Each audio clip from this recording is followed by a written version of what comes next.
We return to our heroes' tales moments before battle is joined. Hidden away within the undercroft of Barovia Village's sole house of worship, a beast has been discovered. Doru, son of Father Donavich, has contracted the curse of the vampire. The boy languishes under the yoke of his father's desperate pity.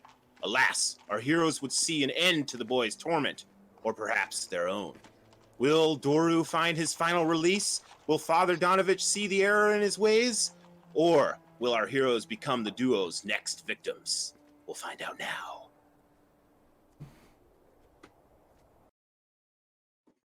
Oh, the map is bad. Introduction. Oh, the map is bad. There we go. It'll come up. No, it was just like off to the right.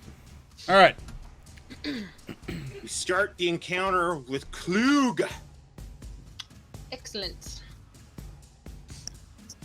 All right. Pull up my character sheet, just refresh myself real quick. The turn order gives something away. What's that? Does it? Now look who's number 17. No. I mean, it doesn't until we know what his motives are, though. Yeah, it's true. I mean, the man did try and stab me, but he did. failed drastically. We also cowed him thoroughly at the end. Yeah.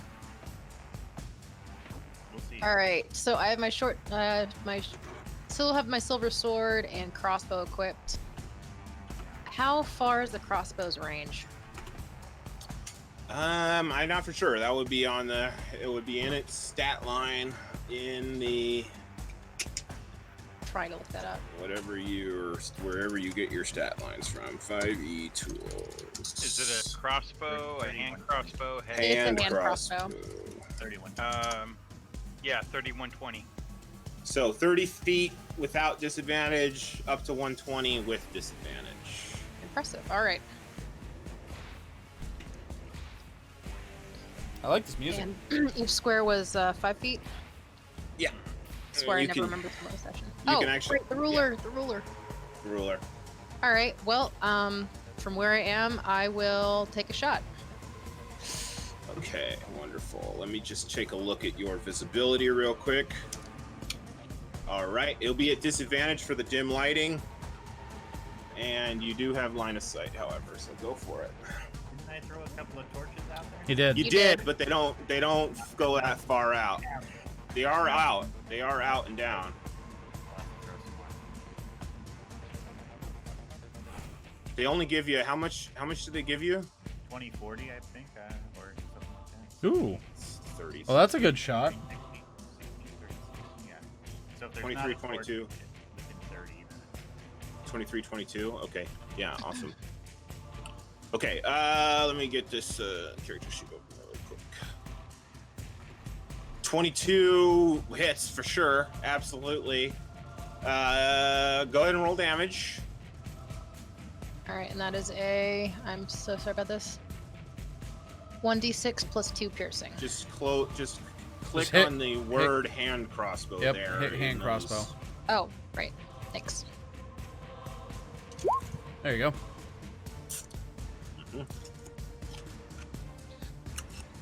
Okay. So that gets its plus 2 or not? Yes. That's Okay. It's all added together. Okay.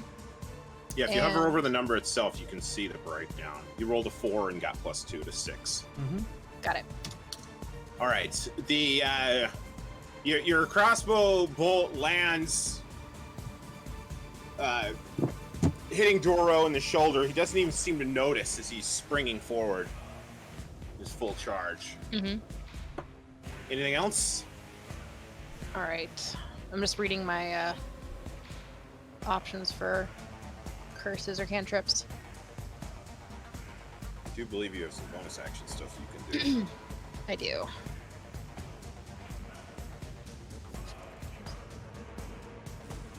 Oh, so also, so people are aware, when I activated my sacred weapon, it emits a 20-foot radius of bright light and then another 20 of dim light. So I am a 20-foot bright light light source as well. 40 total? 40 total. Got it. Yep, just so you're aware. So he is almost in the bright light where he is there. He is. It's a little bit funky for me. Yeah, I got you. Yeah, it's just letting you know. All right. I'm gonna use the cantrip, True Strike. Bonus action, True Strike. Okay. It's cantrip. So, Is it a bonus action? True Strike's an action, I believe. cantrip's on description. Cantrip is just the spell level. Right. Because Yeah, it's one action. Okay. yeah. So you've used your action. So I need a bonus action or I need a bonus action or a movement, or movement counts as action. Movement bonus. I believe all your hex stuff runs off of If I'm bonus not action. wrong, Right. you have 3 bonus actions possible. They are the curse, Hex. or another attack with that hand claim. Those are your 3 possible bonus actions. All right. Cantrip, action. I'm sorry, I should have reread this beforehand. No, this is part of learning. All right, Hellish Rebuke. Passionate every Bonus action is Hex. Let me get the description of the room. Okay. So can I take another shot, or can I move, or are those So not you allowed? you can absolutely move. If you had a free hand, you could take another shot, but you don't. Mm-hmm. You have your Okay. sword in one and your crossbow in the other, as you just said. But you can absolutely use one of your 2, or I guess he just outlined 3 possible bonus actions for you as well as your movement. You have 30 feet of movement. Okay. Okay.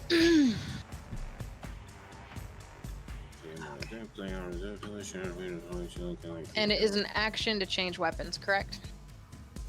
No. You could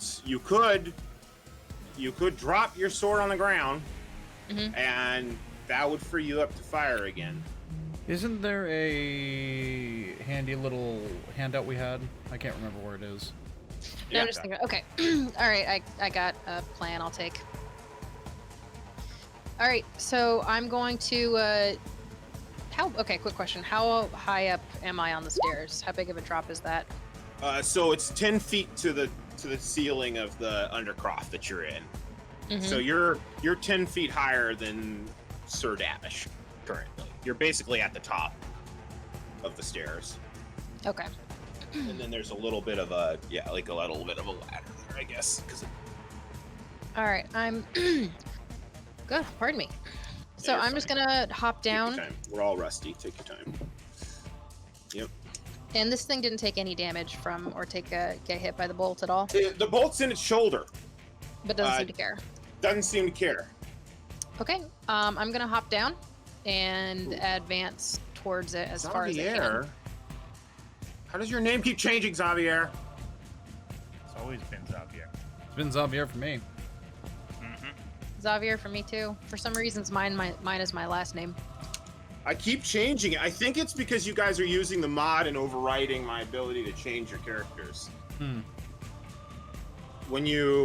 There's a mod at play.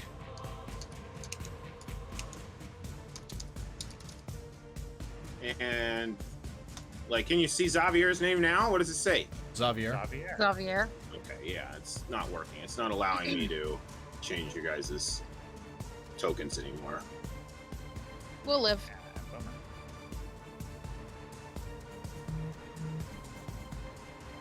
All right. So is this a staircase or a ladder? Because it looks like a staircase.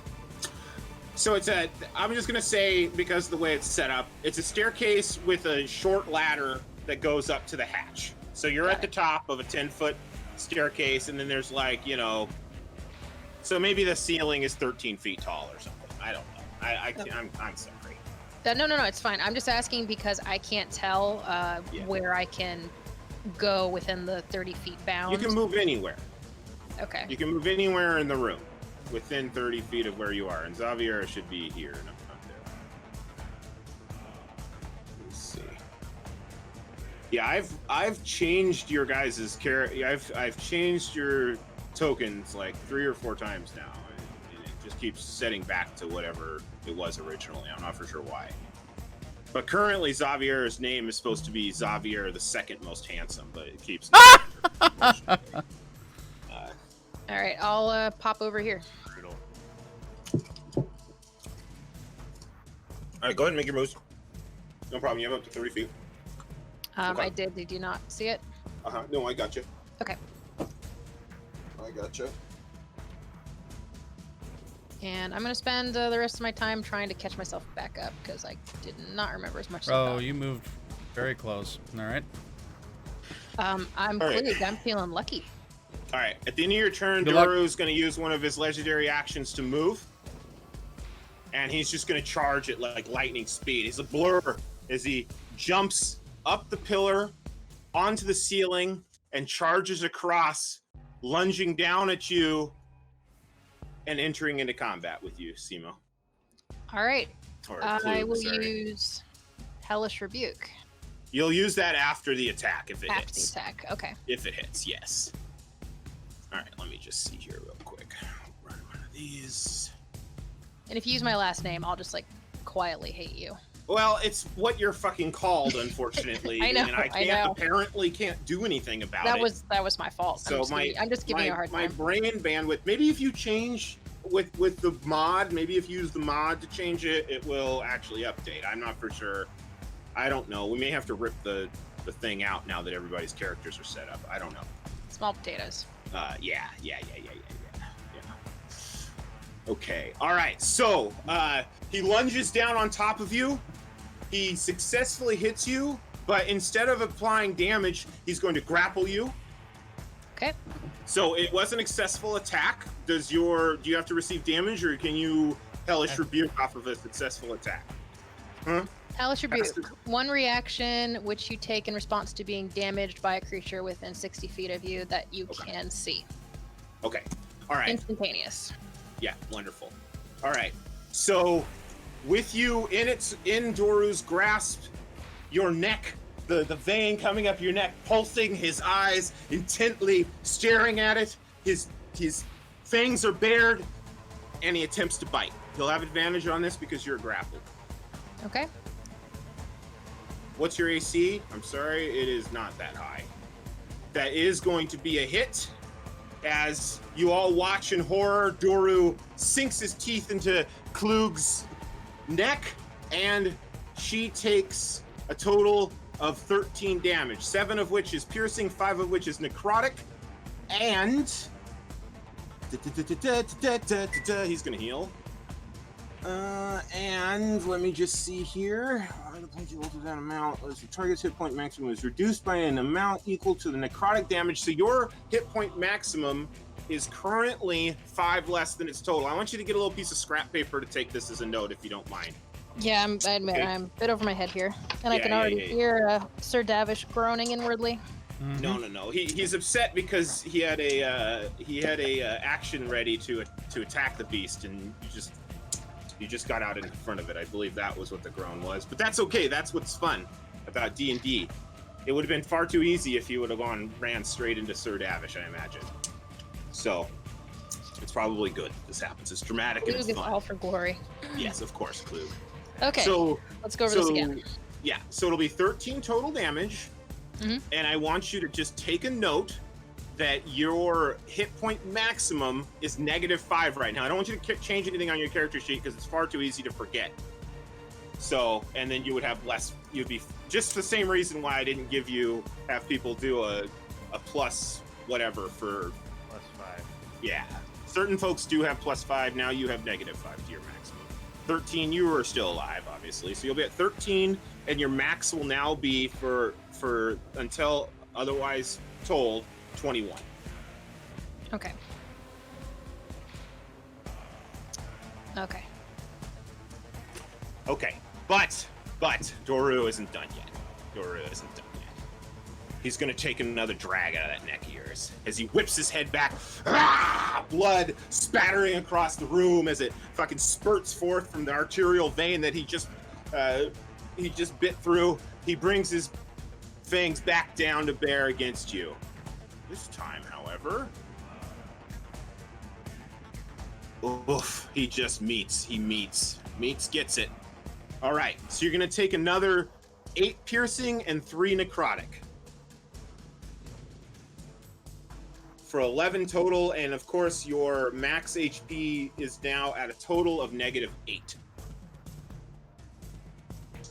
that will end the vampire spawn's turn, and we will move on in initiative.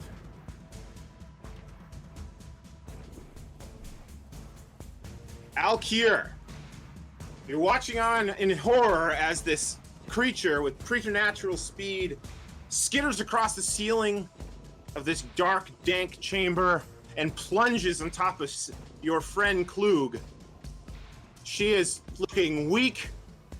She has taken on a pallor, and she's losing a lot of blood, most of it finding its way directly into the beast's tum-tum.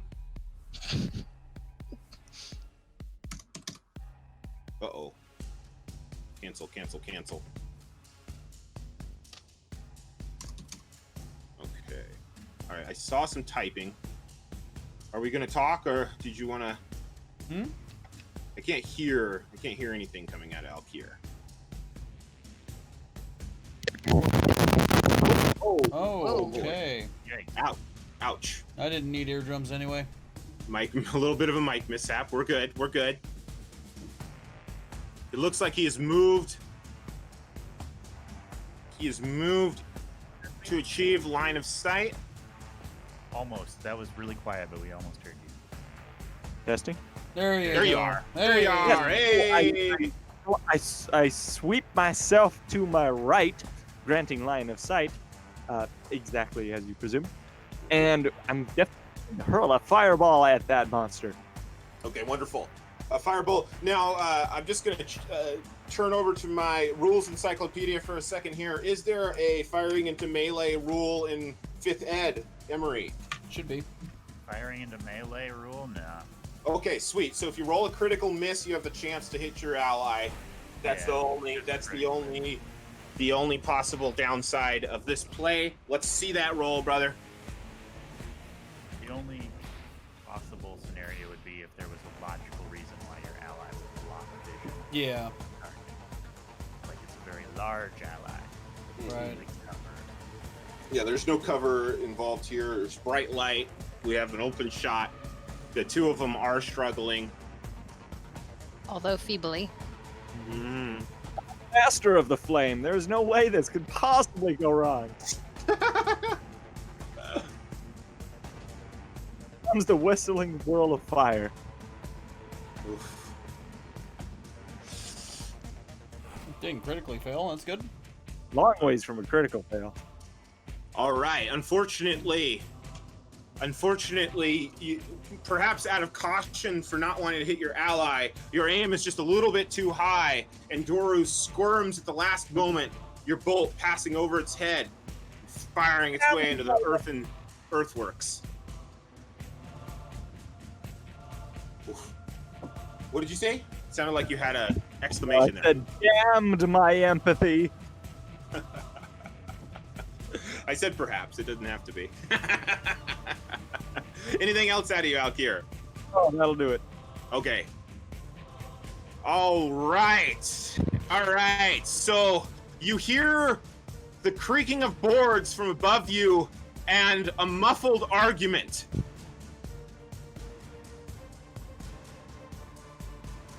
Tormin, you're up. Right. I am going to...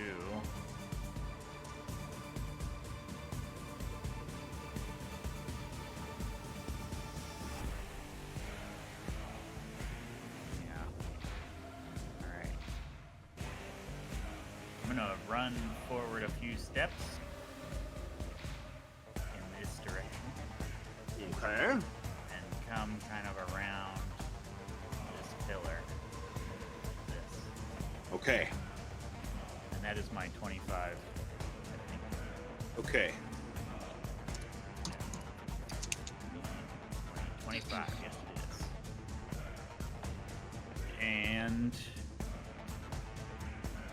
while I am running, I hurriedly shake a small silver mirror loose from the folds of my robes, and I bend the light in the room as a bonus action, warding Klug against further attack Until the spell ends, any creature who targets the warded creature with an attack or harmful spell must first succeed upon a wisdom saving throw. Okay, one more time. Sorry, I got distracted. Here, I'll post it in the chat. This is what I have cast. Sanctuary. You ward a creature with a creature check till the creature triggers a warded creature check. Must make an actual wisdom save or can't, right? Yeah, it has to pick a different target. Okay. Okay. Sweet.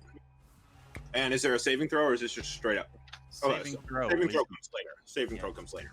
You put the effect on. Yes, I put the effect on. If it chooses Klug, it must make a save.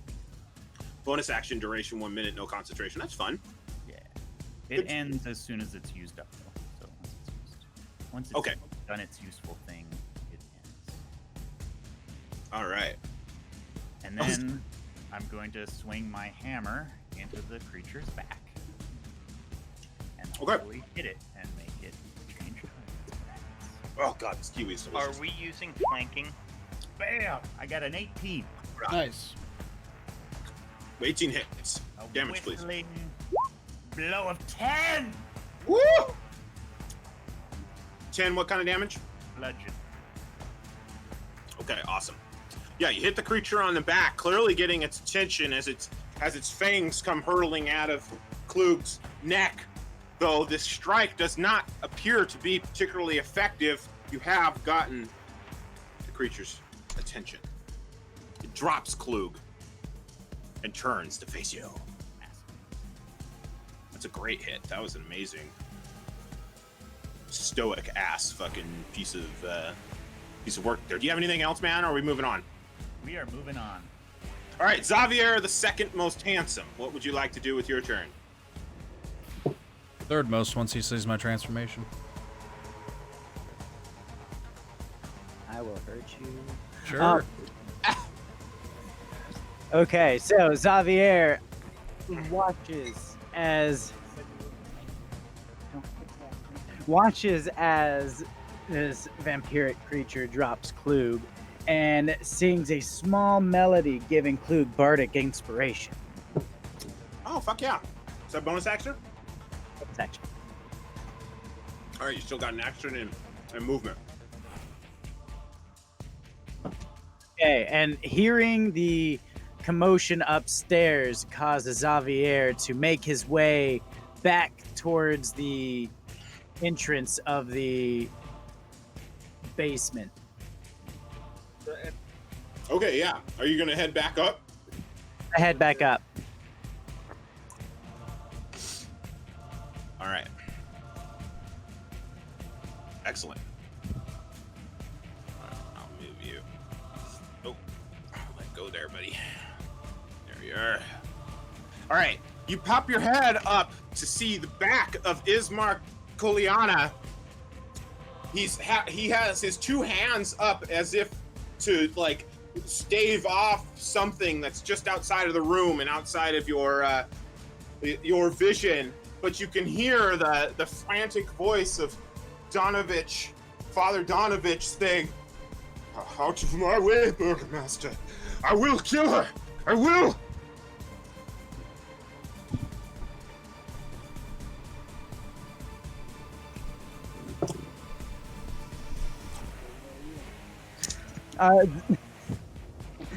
Xavier will make his way towards the door if he has any movement left. So I don't think you actually were off the stairs at the beginning of your turn, so you were only like 10 feet away from where you are currently, so you would have about 20 feet of movement left. Okay, then Yeah. You can absolutely make your way to the door. And when you do so, you can see past Ismark, and you can see that Donavich has Irina Kolyanovich in his grasp with dagger to neck. His eyes are wild with fear and desperation, and you can see her brother Ismark is in quite a state as well. He catches a sneak peek of you and then goes back to try to soothe the maddened priest. But his cries seem to fall on deaf ears. Donavich is attempting to push forward and through the doorway.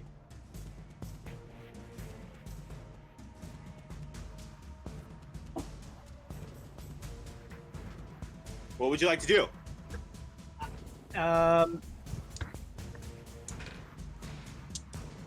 Javier would speak out and try to convince the deranged man out of his actions. Sir, there is no need to cause harm to the fine lady. If you want to pass, please let her be. All right, you can roll persuasion at disadvantage.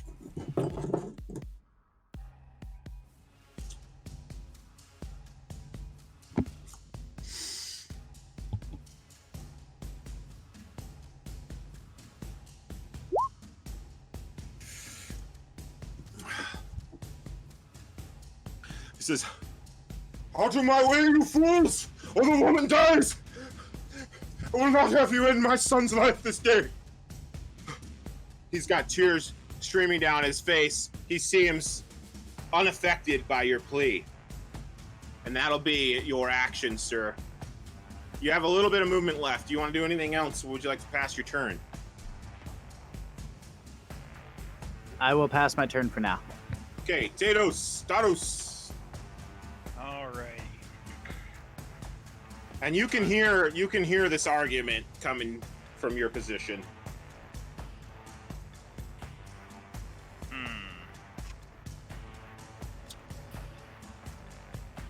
Dwarf can clearly hear it. He's the most perceptive of all of you. I am going to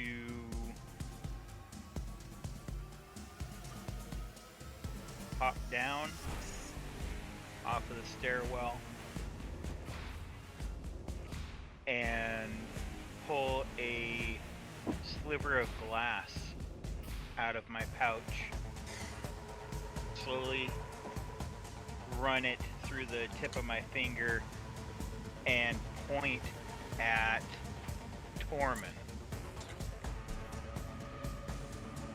And that will be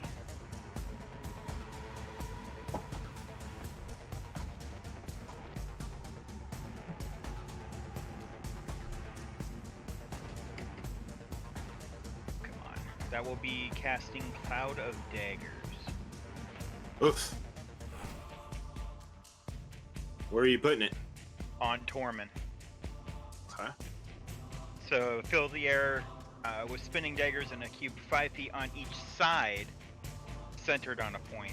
Meaning it should go around Tormund, hitting Doru, correct? No, that'll hit everything.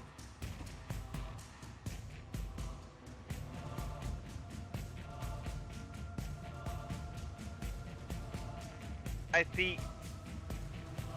Oh no. Okay, so if I center it on Tormund, I'm going to center it on Doru. Sorry. You gonna put it on top of Doru? Yeah. Okay. And that's going to. So the 5 feet on each side is going to take out just Doru, correct? He dropped Klug. He's no longer grappled with Klug. Right. Yeah. Let me just check and let me just look this spell up real quick. It's not letting me share it. Yeah. All right. What is it called again? I'm sorry. Cloud of Daggers. Yeah. Fucking Christ. Alright, 5e tools. Come on, baby. Second level. Conjuration. 60 feet. Concentration. On each. Fill the air with spinning daggers in a cube. 5 feet on each side, centered on a point you choose within range. This is worded very oddly. Yep. That's why I was. We'll say figuring. you can. Yeah. Well, you can. We'll say yeah. You can put it in the middle of his box, and it'll stay in his box. Okay. In that case, I'm going to aim It seems underpowered for its level, but all right. You want it there? Yeah. Okay. All right. And what do I need to do? I guess I'm looking at it. Beginning of his turn. Okay. Spinning daggers in a 5e cube on each side, center on the point you choose within range. A creature takes 44 slashing damage from an enters a spell area for the first time on a turn or starts its turn there. So go ahead and roll your damage. It has entered for the first Yeah, now time. it does that. Now it's going to work? Yeah. Okay. We'll still need the 44 damage from you. It's not rolling it. 40. And not 44. 4d4. Oh, come on.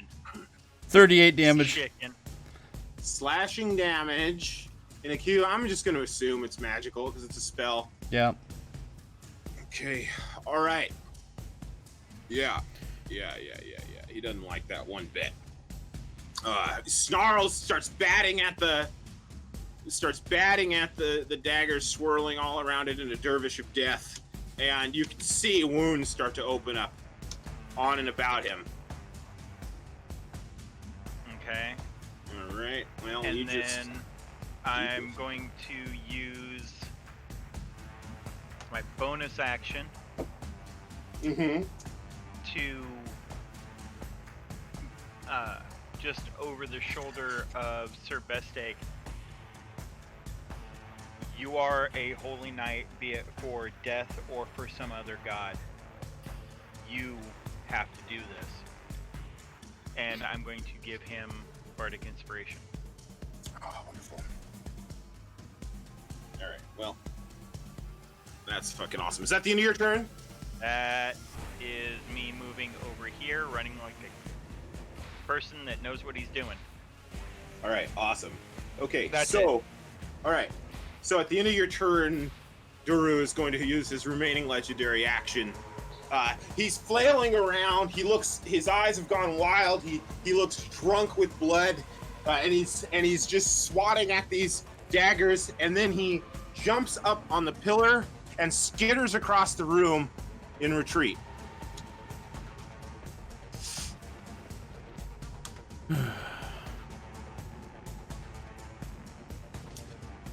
Well, you just saved your cleric friend from an attack there with that. So, I know Sir Davish doesn't like it, but that's what it is. Sir Davish, the creature Opportunity has attack. slunk its way. Yeah. 19 hits. As soon as it leaves, opportunity attack. 19 hits. Clue? You'll get it in the leg as it's attempting to crawl up the pillar right next to you. She already used her reaction. She did. All right, is it round down or round up for damage resistance, Emery? I can't remember. Round up. Of course. Ask a fucking Round player. on PCs, round down on PCs. All right, whatever. Round up. Round up. Pretty sure everything in D&D is round up. Okay, whatever. It's done.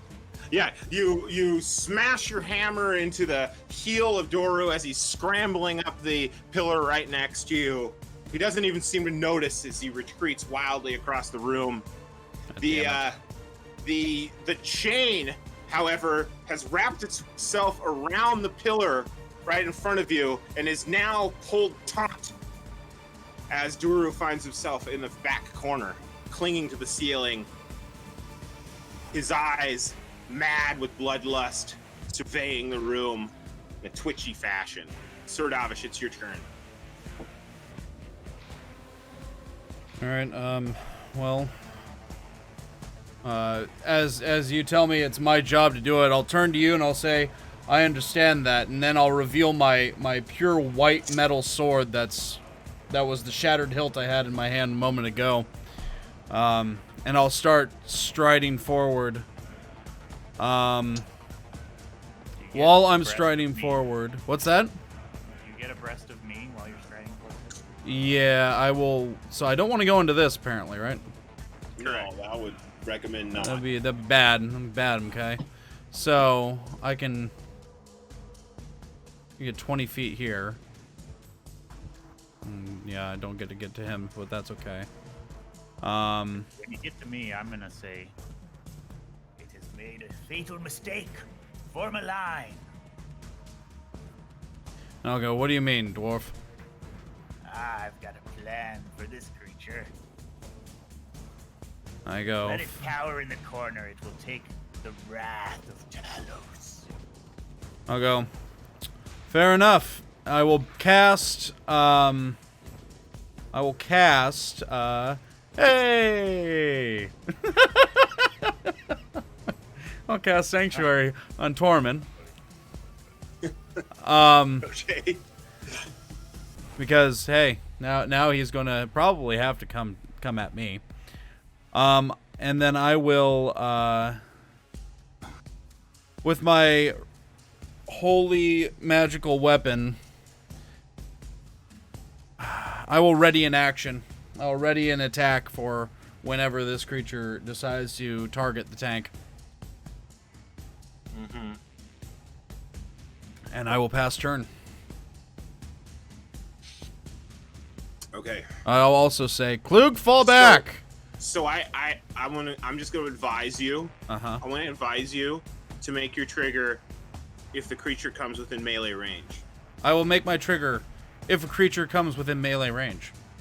If the creature, excuse me. Smart. Yeah, because if he attacks Tormund or tries to get past me.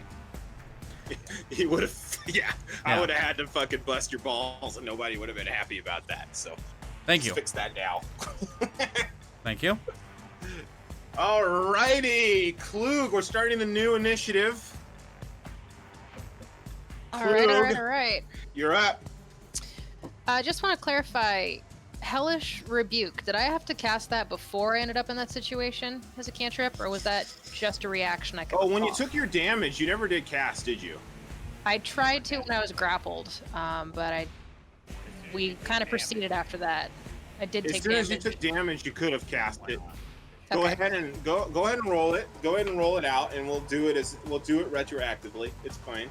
Oh, I accept that I got my ass kicked. We can. You did, but no. This is No important. damage. This is important. It's part of your build. Yeah. Okay. I even assumed it had. I missed Yeah. it completely. Yeah, I didn't realize I had that I had a chance because damage had started. Then I thought it bypassed me. The first attack grappled you. The second two damaged you. So technically, you should have been able to cast it. As long as it doesn't take a somatic component, you should be okay. No, Yeah, just but a taking point damage. your finger. There's one thing I want to point out with this, and it's that it is 2d10 fire damage, Mm-hmm.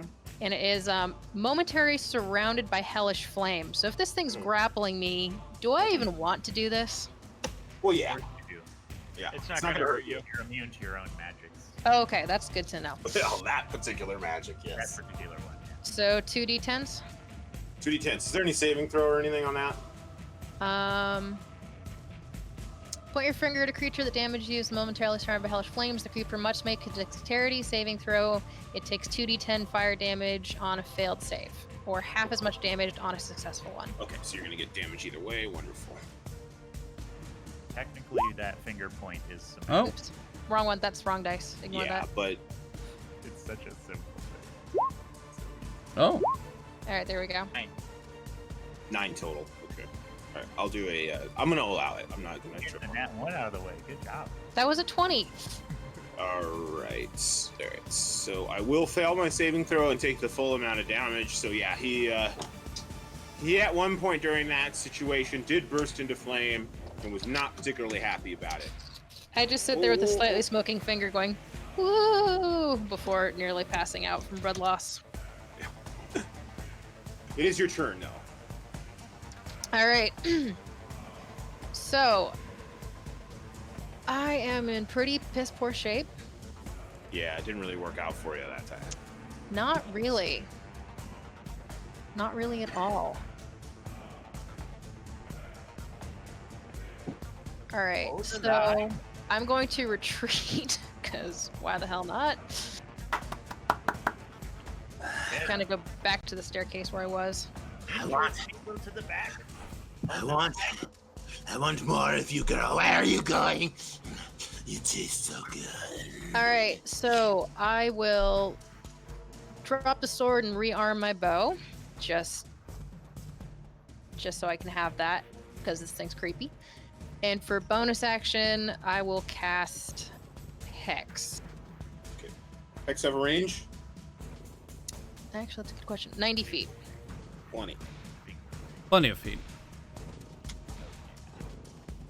And he's in bright light too, I believe. Although I don't know if this type Yeah. of damage. Okay, next question then. It's necrotic damage. So will that actually be a good thing or a bad thing for this target? We don't know yet. We haven't learned anything about the target. Okay, Yeah. then that might have been a. Okay, Honorable with damage. that, pause that. Might as well try. So it. can I do a cantrip try on top of on top of Hex? So Hex is a bonus action. And then True Strike is a action. I'm It's out an of actions. action. Never mind. I'm out You of can actions. cast, I believe that technically you can cast one cantrip in one regular spell per turn. I believe that's the exception. You didn't take any actions, did you? Oh yeah, you rearmed yourself with your bow. No, Yeah. that's not an action. That's Oh, then you can take an action in a bonus action. All right. Well, I doubt this is going to be useful because hopefully you guys can kill this sucker before it goes around again. But I'm going to go True Strike and try and get a little more information. No, wait. I'm out of strike range for True Strike. Damn. I did not think this through. You can do it before you move. Yeah. All right. On the go, cast it. Cool. If You cast, if move, that'll and be then bonus allowed, action. I'll point my finger. You get a couple more gimmies out of me before I start being a hard ass. Yep. Mm-hmm. Yeah. God, I hate doing this. Okay. So, in my own surprisingly small pool of blood, because it's mostly in that thing's belly, I roll over, point with the kind of a slightly sticky, bloodied coin in my hands at the creature, and cast True Strike, and then stagger back to the staircase, loading my crossbow, and kind of crouch defensively, and kind of just hold my coin super tight. And then you cast Hex as well. Say again? And then you cast Hex as well. Cast, yeah, no. Can I cast Hex too? I thought it was We just. just said one. you could. See, this is why I'm bad at this. So I'm gonna avoid Hex. I'm not gonna do Hex. okay. You could do your curse then. As a bonus action. That's your other bonus. Which one's the curse? Hexblade's curse. Part of your warlock. That one's not. Okay, the reason I keep missing that one is it's not. It's not in your spell list. No. That's my fault. That's okay. Can It's not you supposed to be. reinforce that? Re-educate me on that one then? So it's in the little sidebar on the right where it says all the things about your class. Mm-hmm. It'll say Hexblade's curse somewhere there, and you click on it. There's Second Wind, but I'm not sure how to get that one in there. Yeah, that's in there, and then there's Hexblade curse. You get second wind. You're low on health. That's another good idea. I'm sorry, I'm not seeing Hexblade's curse at all. Wait, it was. So let's start with your first spell. You've had it before. Yeah, I see it. I just don't see. It's just a statement of basically what a warrior is. It's not a action.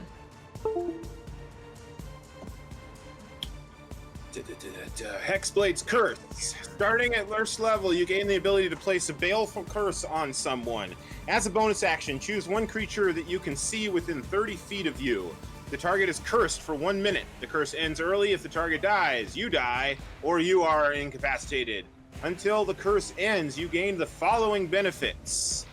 You gain a bonus to damage rolls against the cursed target. This bonus equals your proficiency bonus. Any attack rolls you make against the cursed target is a critical hit on a 19 or 20. Doubles your crit range. That's great. If the cursed target dies, you regain hit points equal to your warlock level plus your charisma modifier.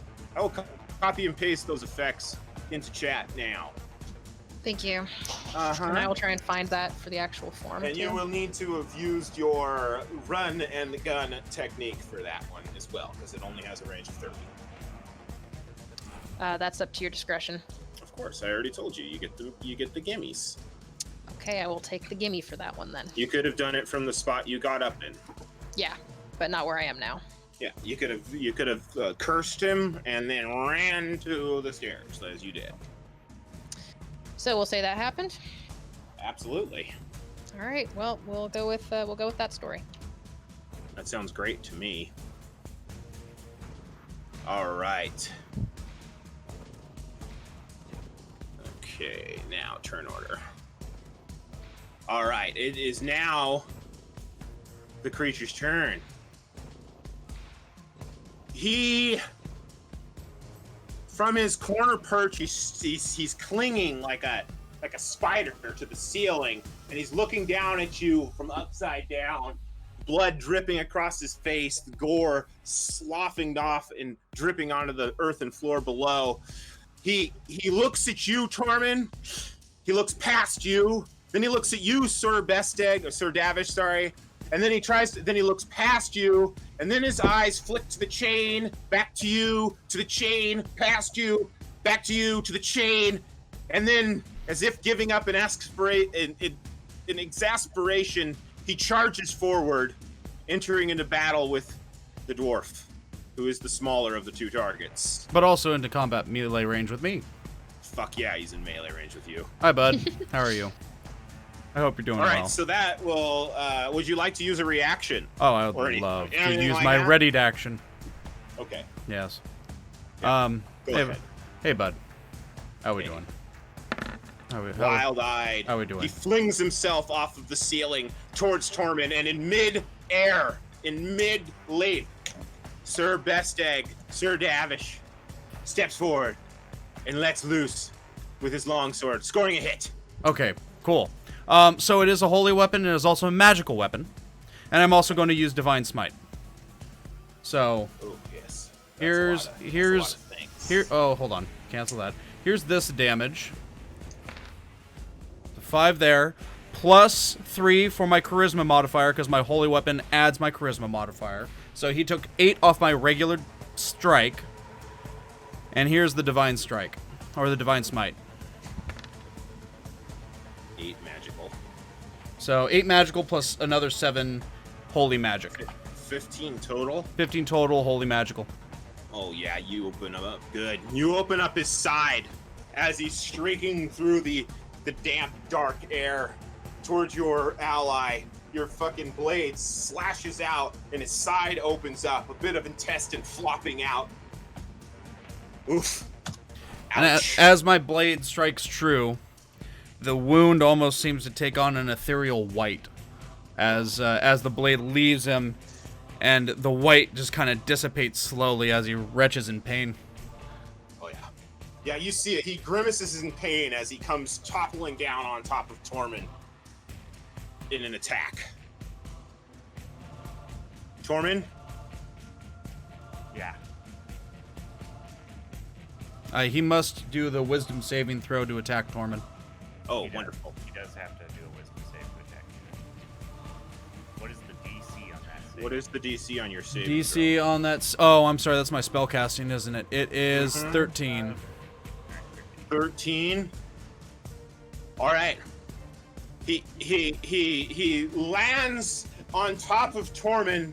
Tormund bearing him off with his warhammer in 2 hands.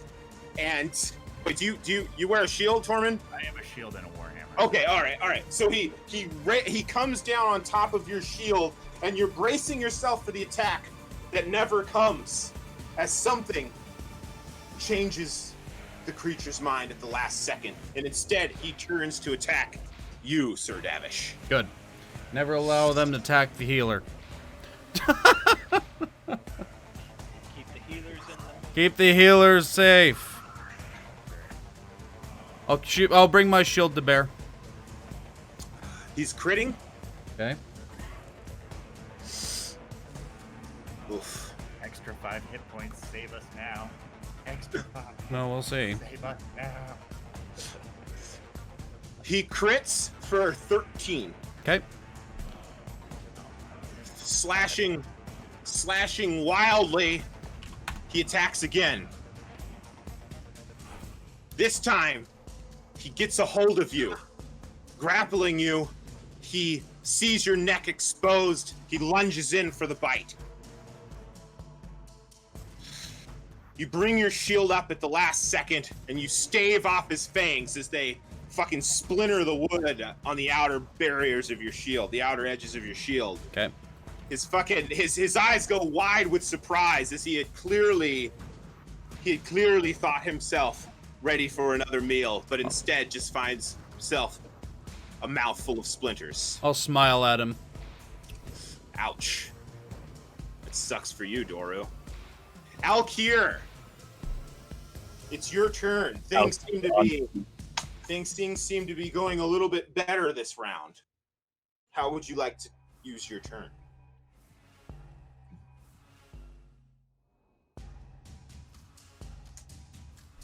First second, I'm trying to remember how to use Blade Song. Is that an action? I can look up your class. Let me see. I thought Emery would know at the tip of his tongue. Blade Song is an action, I believe, but it might not be. Wizard. It should be on your chart sheet. It should be in core on the right side. It should say Blade Song level 2. It's there. Actually, it's a bonus Click on action. Oh, there you Bonus go. action, it says. There you go. Fuck yeah. There we go. We'll take a bonus action. All right, I'm gonna activate Blade Song. Does anyone like me to share it? It's pretty long. You Bit right here. Those all right? So this is the first time you have done a blade song. So what is a blade song for your character?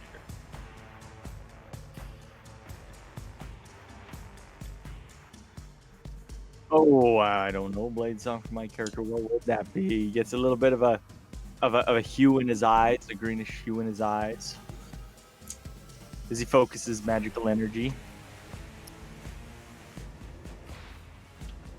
Historically, it is said that the weapon of the elf that wields the Blade Song sings as it carves the air. Ooh, a whistling blade. Interesting. Well, I guess we'll have to see what happens when he swings his blade through the air. Yeah. All right, sir, your blade song is active. You still have an action and your movement, which is increased by 10 feet, I believe. All right, 5, 10, 15, 20.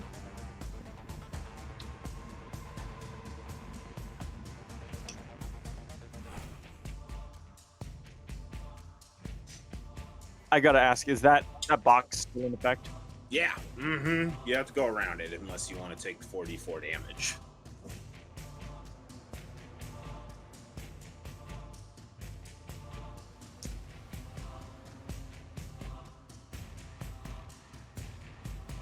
You should have the movement to do it, though. Shouldn't be a problem for you. Yeah, there you go.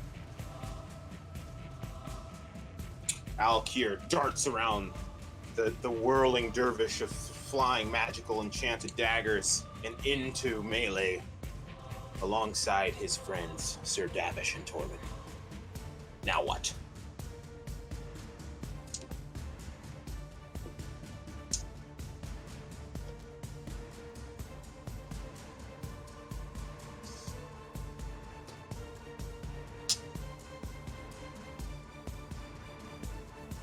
Sorry, I forgot to hit the push attack button there. My bad. He's going to attack with a very concise strike with his dagger. Okay. Go ahead and roll me an attack roll, sir. Yeah, get him. See. Get him. Gain a bonus to any constitution. I'm really glad that Sanctuary worked. It did. Yeah. It did flip out. Great spell. Little bonus actioner. Yeah. Oh, yeah. Super simple. No con. Oof.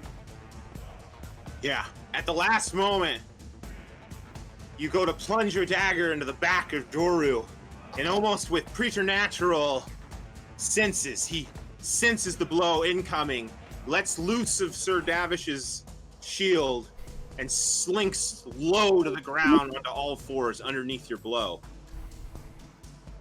2, 3, 4. We just lost M. The sucker is What? quick. Sorry about that. He is fast, yes. At the end of your turn, he'll use one of his 2 legendary actions for this round to return the favor. Oh. That's not very nice of him. Seeing a target that appears less well defended than the other 2 directly in front of him, he will turn and attempt to lunge at you, Alkir. Now, your intelligence modifier is +3. Is that correct? Yeah, he has an 18 AC right now. Oh, it's showing that his base is 16. Yeah, but he's got mage armor on. So it's not 19. He doesn't get +3. My It might int be modifier is 2. +2. Okay. So an AC of 18. Yeah, Wonderful. Thank you for clarifying that for me, Casey. And I will go ahead and roll the attack against you. As claws and bared fangs come thrashing in your general direction. 21 will hit. You'll take 9 slashing damage as the beast moves through your defenses with little to no effort, wildly flailing in your general direction and landing many a blow in the process. So that's 9 damage to you. And we move on. Okay, up above, the argument between Father Donavich, Ismark Koliana, and Xavier, the second most handsome, continues. Now Ismark is pushing forward. He's pushing forward, and Donavich is giving up ground as he begins to back down the hallway, still clinging to Ariana, whose face has gone into a defiant mask. She seems both defiant and at peace with whatever may come in these moments. Ismark to Donavich. Father Donavich, you have served our family for long. You must allow these men to do what they must. Your son is ill. He is no more. You must free my sister now. You have been beset with madness. No, Burgomaster. It is true. It is true that I have been beset with madness.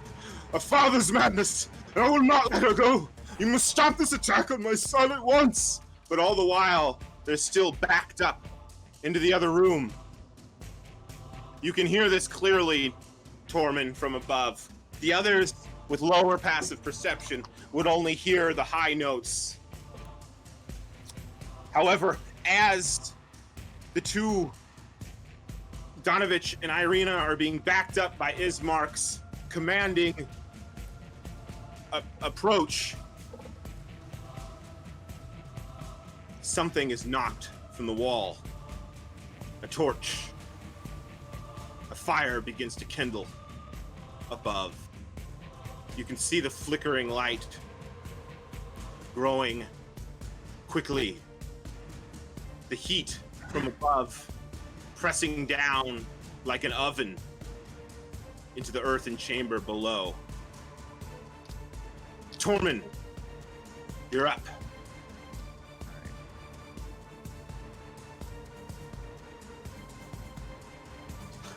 Yes. All right.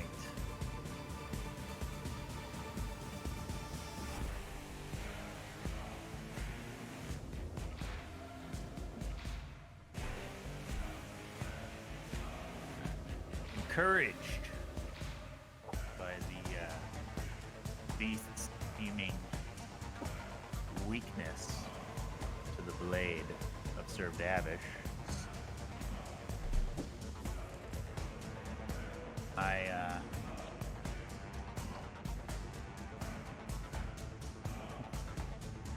gosh, I've never cast this spell before.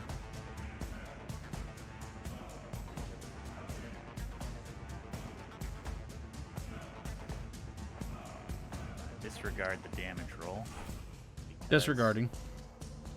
It's gonna be max damage as I call upon Talos, the Wrath of Talos.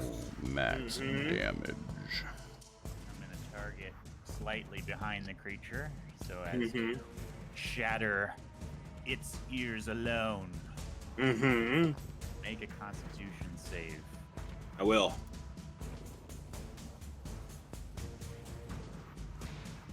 I will succeed. All right, that's 12 thunder damage. Of a magical type. Yes. Oof. Oof.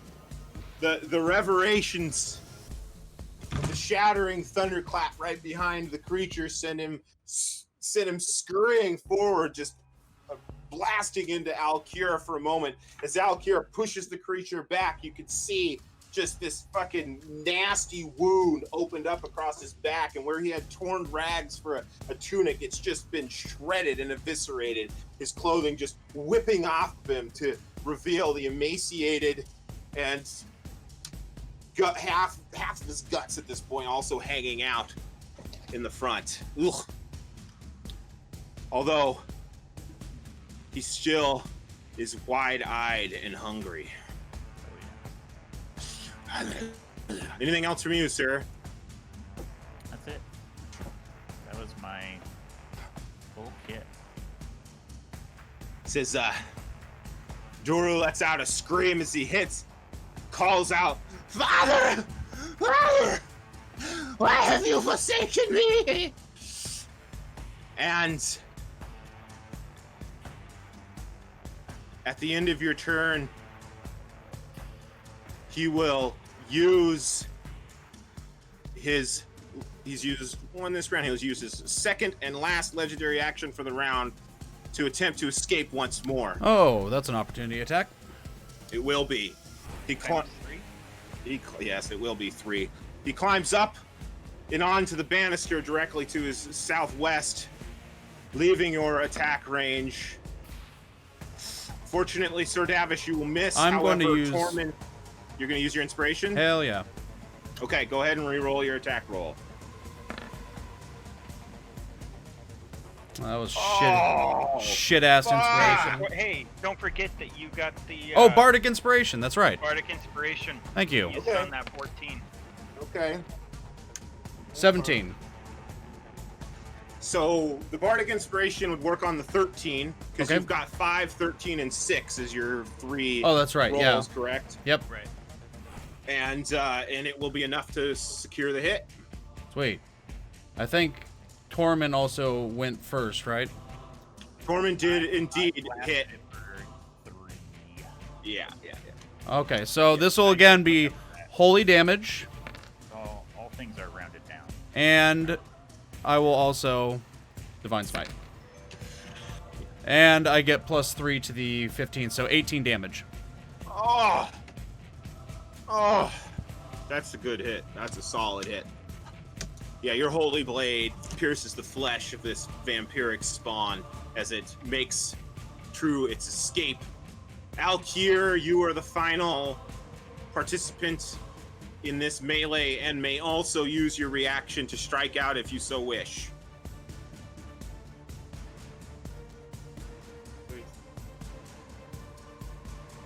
Opportunity attack? Yep. Yep, Yeah. opportunity attack. Oh yeah, opportunity attack.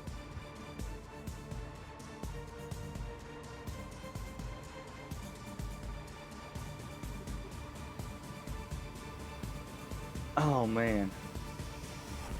Okay, yep.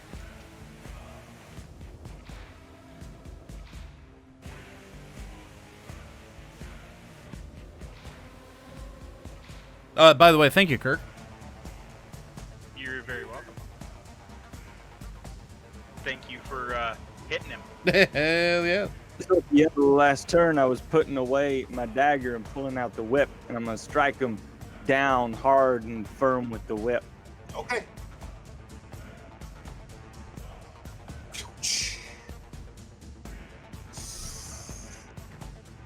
Unfortunately, Whoops. the creature is too fast for your whip. Even though it goes supersonic speeds. And Numbers are right, even though it says Xavier. Numbers are right. it's not those are the correct. You just rolled them as Xavier. Gotcha. Yeah. Unfortunately, Doru skitters away and out of your range before your whip managed to find its mark. No. Now he's going to crawl across the ceiling, which is out of range of the daggers, and he's going to make a beeline for Klug. He's out of range. Love it. He'll be out of range because he's 10 feet up. Yeah. He's on the ceiling now. Yeah, but we know his chain is too taut for We that. do know his chain. Yeah. No, he's back with you now. So let me draw out his chain. I'll draw it out for you. I'll draw it out for you. Okay. So his chain comes from back here, and it's wrapped around this pillar here. I don't see any drawing. I'm not getting a visual. There we go. Okay. There it is. Okay. That's what's currently going on. We'll be lucky if that chain holds. You will indeed. Just fed. Doosh, Full doosh. power. So he's gonna get to the edge of the chain's length, and we're gonna see if the chain holds. He has to make a strength saving throw. Nick, you should be pleased. My heart rate actually just went up a little. Here he comes. Shit. All right. Oof.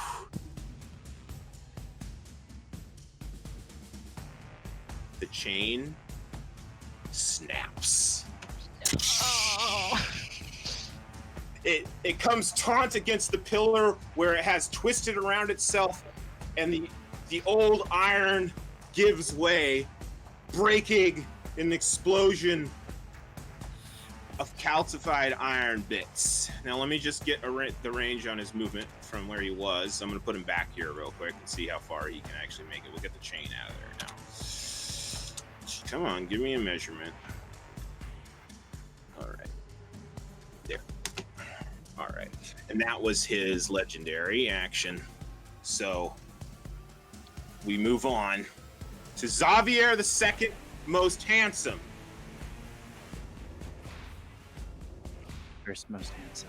You can hear a battle raging, a pitched battle raging from below, and you can hear the argument that is going on from the outside of the room. And like in the way this all happens in real time is if you so choose to have moved with Ismark at this point in time, you can say so and you will have. Yes, moved I with choose Ismark. to move with him.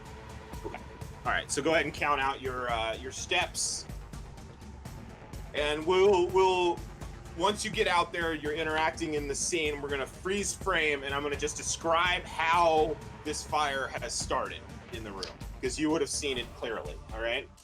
So what happens is Donavich is backed up. Ismark has got both of his hands up in like a kind of like a hostage negotiator type stance. And he's moving forward. His sister has this stubborn and determined, but also resigned look on her face as she's kind of, as she's very carefully stepping backwards, attempting not to get snagged up on the priest's ropes. The priest turns around the corner now, screaming out for his son as his elbow brushes up against one of the torches that line the walls in this brightly lit chamber. The torch falls from behind him and begins to smolder, and you can see the fire catching on the old dried wood of the broken down pews, and it just goes up quick. You can see that the fire is getting closer and closer to Priest Donavich's robes from behind him, though he doesn't seem to notice as of yet. And it's your turn, sir. Okay, what's the gentleman's name I'm standing next to again? That's Burgomaster Ismark Koliana. And Father Donavich is the Madden priest. Hart, why don't you go and find something to squell this fire? Let me handle the situation here. All right, go ahead and make persuasion.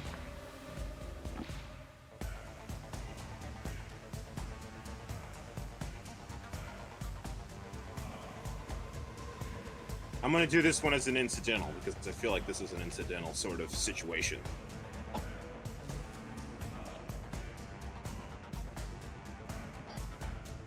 Ismark's eyes flicking to the fire and back to you. He turns and he solemnly, he nods and he says, Father Donavich, you have served our family well. You must not make this folly. And then he begins to back down the hallway, turning as he does so and running for help. You can hear him calling out into the morning mist. Fire! Fire! Assemble the brigade! And now you are alone with Priest Donavich. The flames are now licking at his thick woolen robes, yet they have not caught. Father Donavich, would you like to see your son again? He says, yes, you must take me to him at once. He I must be will. spared. He must be spared, or the woman dies. I will take you to him. Oh, Lord, forgive me. Release the woman, and I will take you to him. I cannot. I cannot. That brute which leads you, he will kill my son if I do not keep my captive. But if you keep your captive here, you will waste time.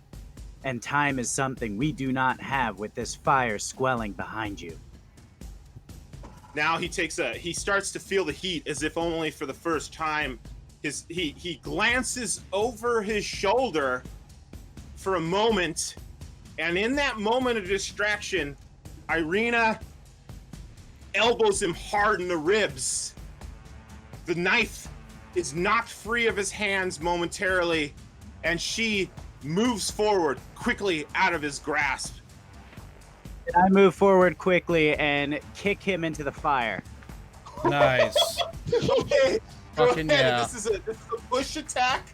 This is a push attack, which is an athletics versus athletics. I believe. Okay, so hold on now. It's athletics for the attacker, and the defender gets to choose acrobatics or Yeah. athletics. Yeah. There we go. All right. Fuck yeah. Okay, this motherfucker. Let's see what you got. You done, son? Oh. Oh no! Oh no! Xavier with the 2. Okay, let's hope I roll shitty. Let's hope really I gotta roll stop really trying to shitty. kick stuff. Doesn't matter if it's a priest or dirt, you suck. You go to push the priest into the fire, and you land your kick just fine, but he's too heavy, too fat from his many years of overeating off of the offerings of the people of Barovia, and he's sort of also half leaning forward in an attempt to get his knife back, and unfortunately you're unable to move him. That would be your action, sir. Do you have anything else? Hang on Screws 1 out. second. He screams out, "No! No, my son is doomed!"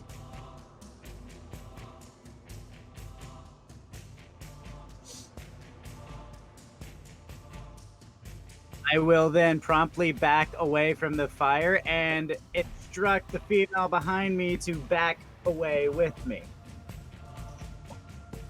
Irina looks to you and says, I appreciate the advice, my friend, but I am no fool. And she backs up of her own accord. The fire grows.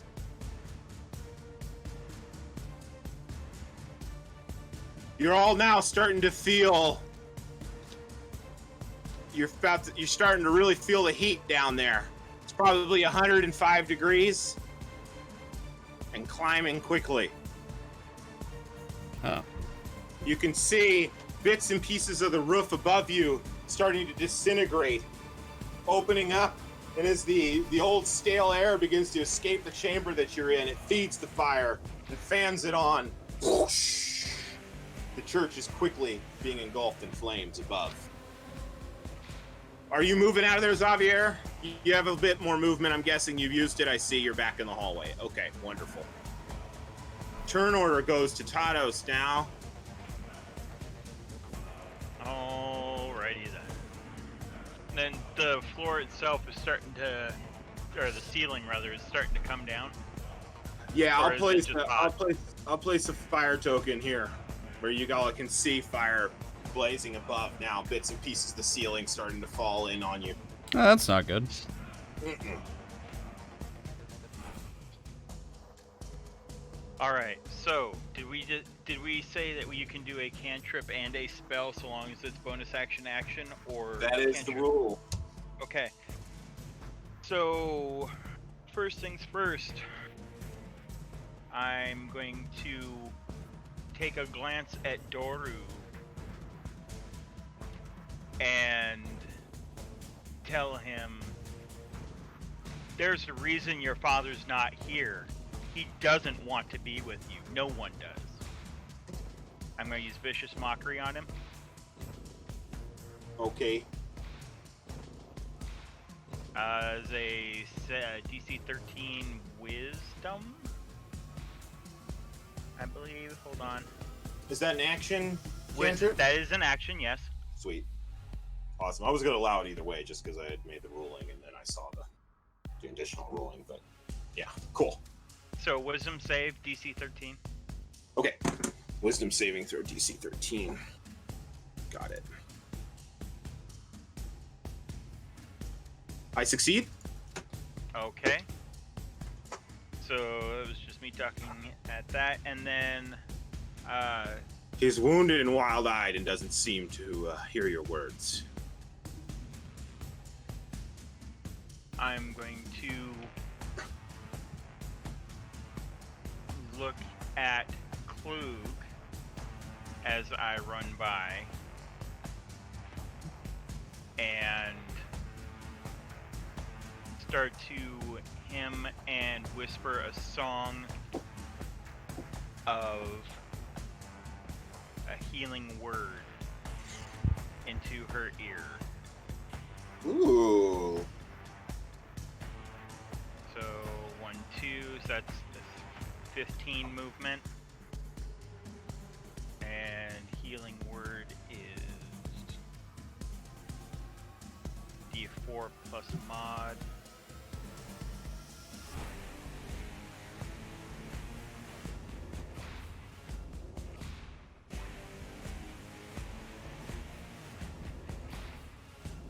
That didn't want to roll.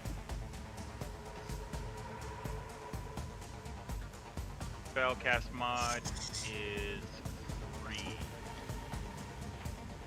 Okay. So it's 5 total? 5. Okay. Heal for 5. All right, Klug, you heal for 5. And then I'm going to take the remainder of my move and action to go 20 and through the doorway. Okay. Up and through. Yep. That's going to be 25 once I get through the doorway. Okay. And 30. All right. Okay, awesome. That's the end of your turn? Mm-hmm. All right, at the end of your turn, that brings us into a new initiative order. Oh, no, it doesn't. One more. Sir Bestag. Sir Davish, to apologize. I need to change that again. I don't know what the fuck. All right, so Sir Davish is going to run forward his 25, stand next to Klug, Uh-huh. and he is going to face the beast and say, "This ends here, right now," and I'm going to strike him again. Okay, Hopefully, wonderful. So he's strike on him the down. ceiling. Uh-huh. He's on the ceiling, but you have ascended the stairs into a Correct. position where you are able to attack him. Okay, perfect. Hopefully with any luck.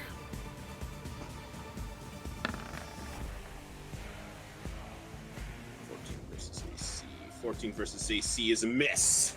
Of course it is. Unfortunately, the angle on the strike is just not quite right.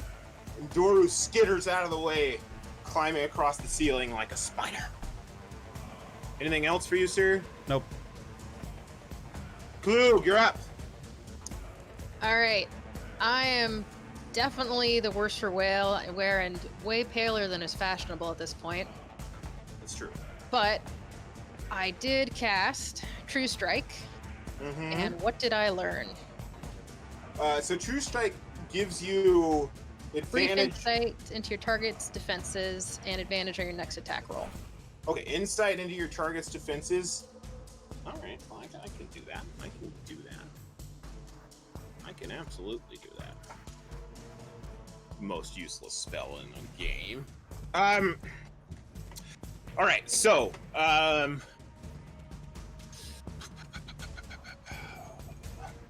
so it is clear already that the creature seems to be highly resistant to weapons of a non-magical nature. However, your insights also infer the knowledge that the creature seems to be resistant to necrotic damage as well. Cool. Resistant means, in the terms of D&D, mechanically, resistance means half damage. Okay. Immunity would mean none. Is there ever an instance in D&D where if you were to use an attack on a creature that it would actually gain power from that attack? Yes, if they have absorption of an element, then they would gain HP. But resistance just halves any incoming damage of that type. Okay, that is good to know. Round All it right. up, apparently. Thank you, Emery. So, I'm looking above my head at the way out, would bring me closer to said monster. So, I stand my ground and aim my crossbow and shoot. Okay. And Point blank range, I believe you Yeah. are capable of that, absolutely. With advantage as well. Go for it. going back to that page. And you're currently have your curse in play, so you get 19 and 20, and you'll get, I believe, +2 or +3. Oof, unfortunately, you're not going to hit. Yeah, I'm a little shaky. It's not too surprising. Yeah, this creature is bearing down on you hard and fast. Your hands shake at the last moment, and with a twang, your bolt goes wide. Anything else? One quick glance.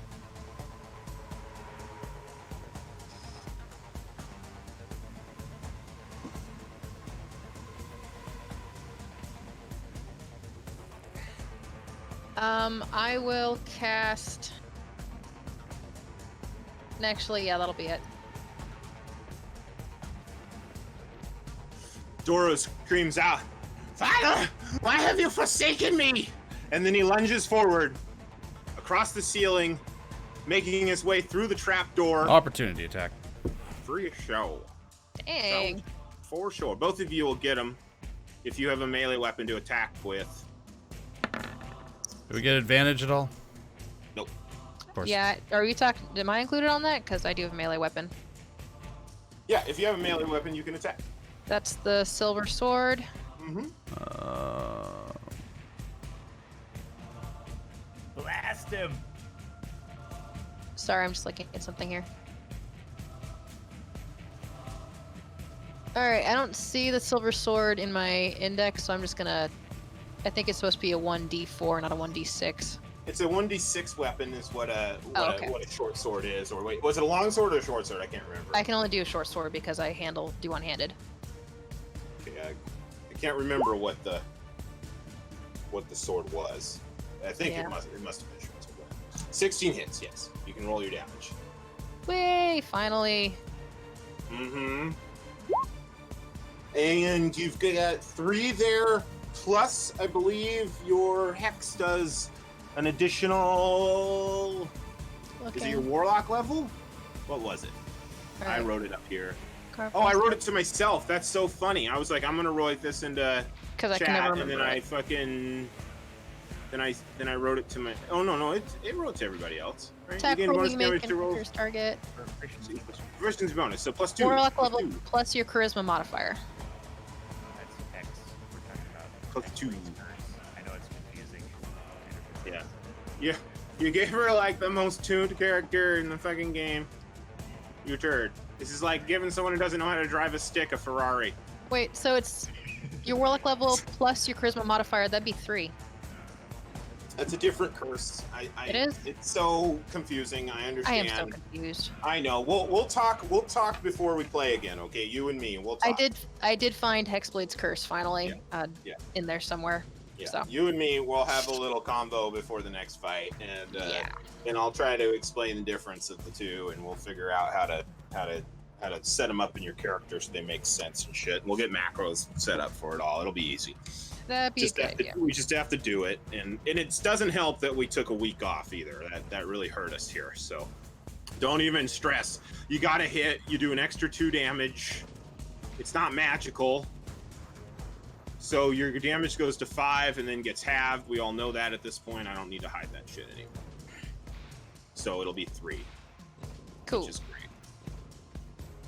Oh, bloodied. For sure, bloodied. Over bloodied. Okay, cool. So that was his movement. He makes it through. Kind of surprised to see you there, Tatos, because he wasn't paying attention when you scurried through. He slams the trapdoor shut and attacks. He's now standing on top of it.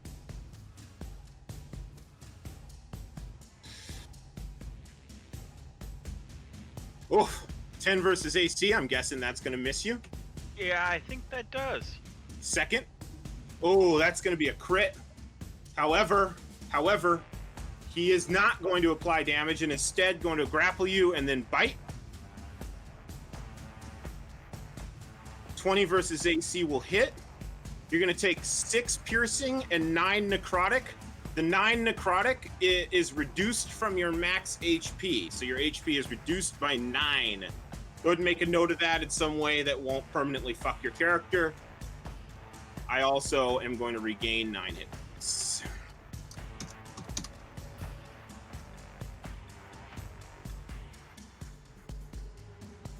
That's it for him. Alkir, you're now in a room with a burning hole quickly increasing in size above you. The temperature is toasty, to say the least. You just heard the resounding thud of the trap door and your only safe exit being slammed shut in the southeast quarter. What would you like to do? Leave. Let's see. I can move 45, 40. That'll get me back to the 40, not 45. My apologies there. I'm gonna run back to the steps, as though I was still chasing the guy and just saw him run up through the trap door there. What's going on? Why are we still standing here on the steps? We need to get through the door. Well, open it. So passionate.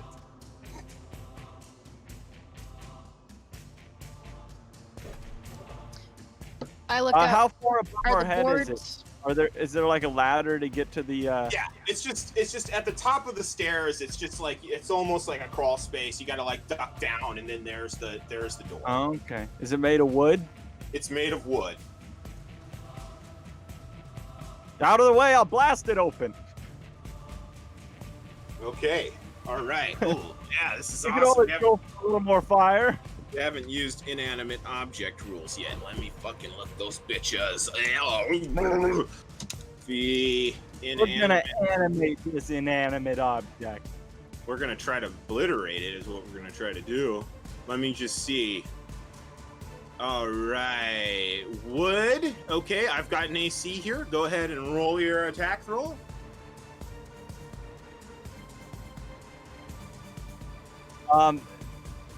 So can we imply that people have stepped to the side and I can attack this specific target, or? Oh, of course, in yes, my way?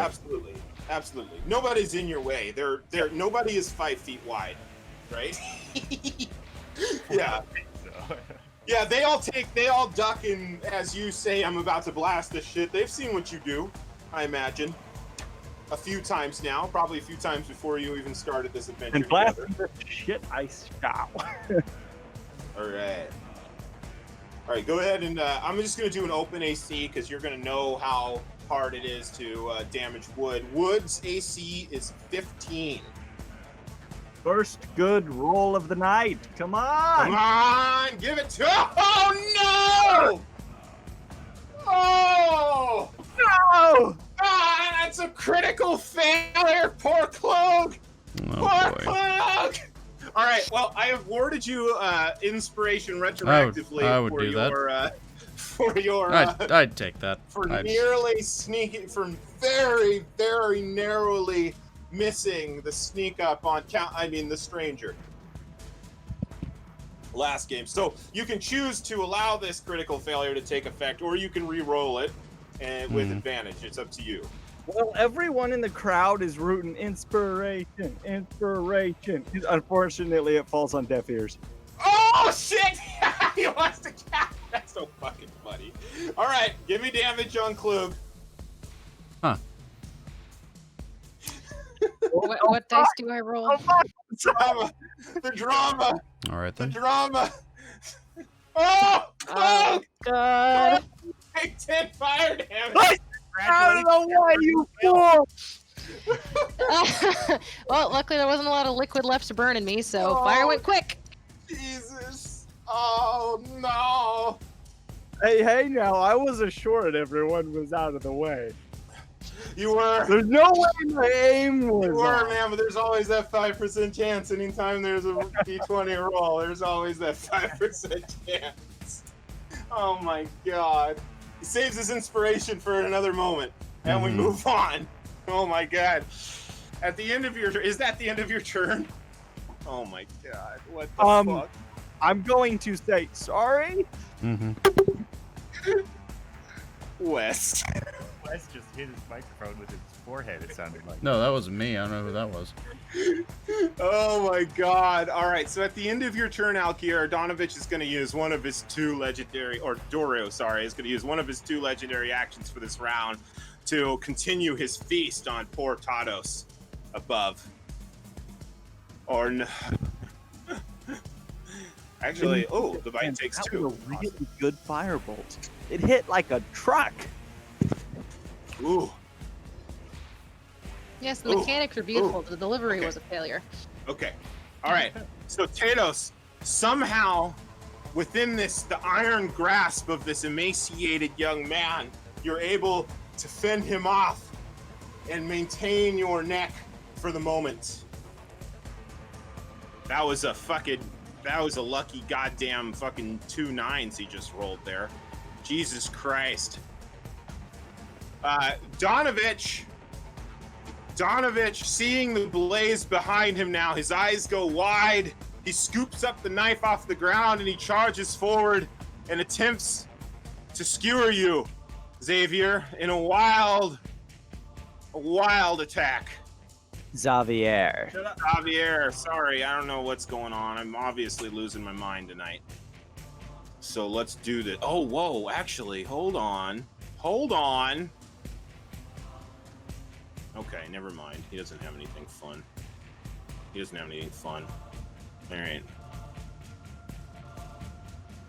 All right. Yeah, well, he had a couple. I noticed he had a couple spells on his list, but none of them were anything that be worth using. And plus, he's a bit out of sorts with his god right now. I don't think that he's probably lost his magical power. So Donavich rushes forward in an attempt to plunge his dagger into you, Xavier. His eyes now wild with malice and fear, and you just very easily sidestep the blow with little to no problem. And that will therefore end his turn. Tormin, you're up. The ceiling is quickly disintegrating around it. I watch as Klug is engulfed in fire, and I quickly bring my hammer across my chest, and in a silent prayer to Talos, use your, not cure wounds, healing word at first level. 6 Okay. healing onto Klug should be enough to get her back on her feet at the So last. do I As she stop at 0? stumbles- You do stop at 0. Okay, I'll go back to 0. Go ahead and continue. back up. Clue, did you add on your 5 from me running by you before you went down? I had not actually. So I was at 7. So That put you at 12. Then you took 10. That put you to 2. Oh, You So I was gone back down. at 2. you were knocked down. All right. No, Well, she well, wasn't okay. we're just I gonna was we're gonna wrong. let it play as it was, but we're gonna put you at the proper. Where you just went down for half a second anyway. So Down for we'll just- half a second. Yeah. Now you're at 8. Now you're at 8. Perfect. Okay. Sounds Story- good to me. Story-wise, it doesn't really matter at this point. So. No, wait, I did. I had had? 2. I got I got 5. Pushed me to 7. So yes, I did go down. You did go. Okay, wonderful. So you're So- now at 6. Is that true? Yeah, that should be right. All right. So just as the darkness envelops you, and you feel almost a sense of peace in burning agony, the air returns to you. You sit up, bolt upright, as you are partially healed. Though you're still feeling just, it's not good. You feel as if the very life force has been drained from you. Is that trapdoor still blocked? It's currently closed. Is it blocked? Well, you wouldn't know that from where you stand. Don't know. So I'm gonna cast Thaumaturgy on the trapdoor. Okay. As a one-action cantrip, Okay. correctly using the combination of an action cantrip and a bonus action spell in tandem. Okay. As I sprint towards the stairs, and Yeah. it attempts to blow the trapdoor open as easily as a fly being swatted by a fly swatter. But if it's obstructed, oh It wait, won't wait, open. if it's unlocked, it only has to be unlocked. Yeah, but it won't open if there's something holding it down. I guess, yeah, it You don't doesn't. Yeah, it attempts. It attempts. Yeah. It doesn't. It doesn't open.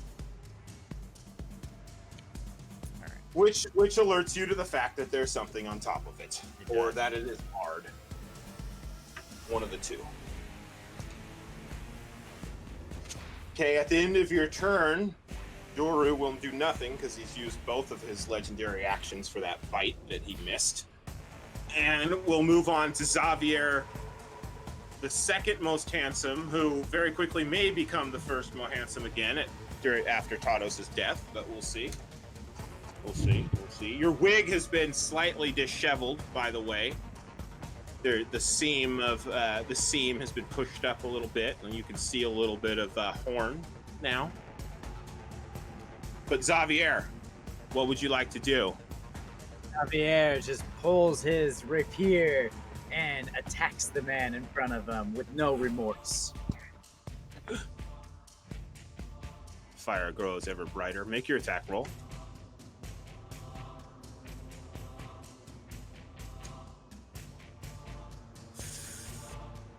Ten will hit. You lucky son of a bitch. I mean, I don't know why I'm calling you lucky for rolling a 10. That's. Go ahead and give me damage. Just click the. Okay. All right. Yeah. You strike out. You stab into the priest's robes. You find flesh, and you pull your blade free. Perhaps it's on adrenaline alone. The man still stands. Anything else? At this time, I'll look behind me and say, "Run! I will fend him off for you." Irina does so. She runs from the church. Before she's able to run, he flips his hair gloriously. Wonderful. Go ahead and roll me a perception roll. I mean, a performance roll, please.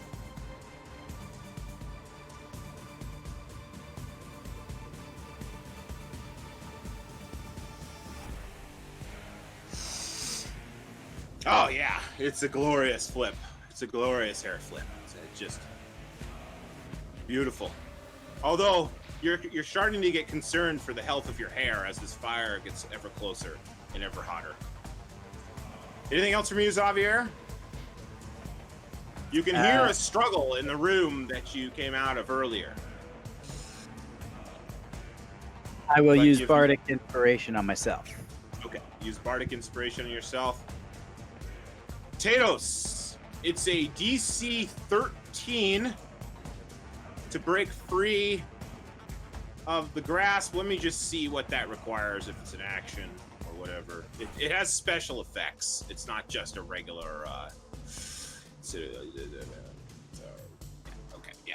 So it'll be athletics or acrobatics, I believe. You get to choose for your escape. I shouldn't have told you the DC, but I already did. So you know it. If you want to escape the grapple. Otherwise, you could do whatever else you want to do. But you are incapacitated.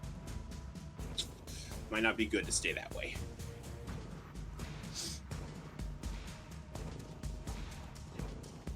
So he has me grabbed and... Yeah, you're both basically on top of the door right now. Because he's pulled you into him. Okay, I'm going to move my hands. Am I facing him or facing away? That depends on how you feel you were positioned before he burst free of the door. If you felt like you were running away, then you'd be facing away. If you felt like you had turned around to see what was going on with your allies below, then you would be facing him. I'll leave that up to you. I was on the way out. So, under my breath, with my hands in front of me, I'm going to cast Disguise Self. Okay. And in the best voice that I can bring up, I am going to mimic Father Donavich's voice Oh, wonderful. to Doru Oh. and say, my son, why have you lost your mind? Why? Let me go. Oh, fuck yeah. Roll that deception, bro. That's awesome. Take advantage on that for the disguise, for sure. Fuck yeah. And suddenly, like, in his maddened state, he just... this man that he thought was his enemy suddenly is his father. Okay, 12. That's okay. I go insight against that, correct? So I still have to roll. I'm gonna use my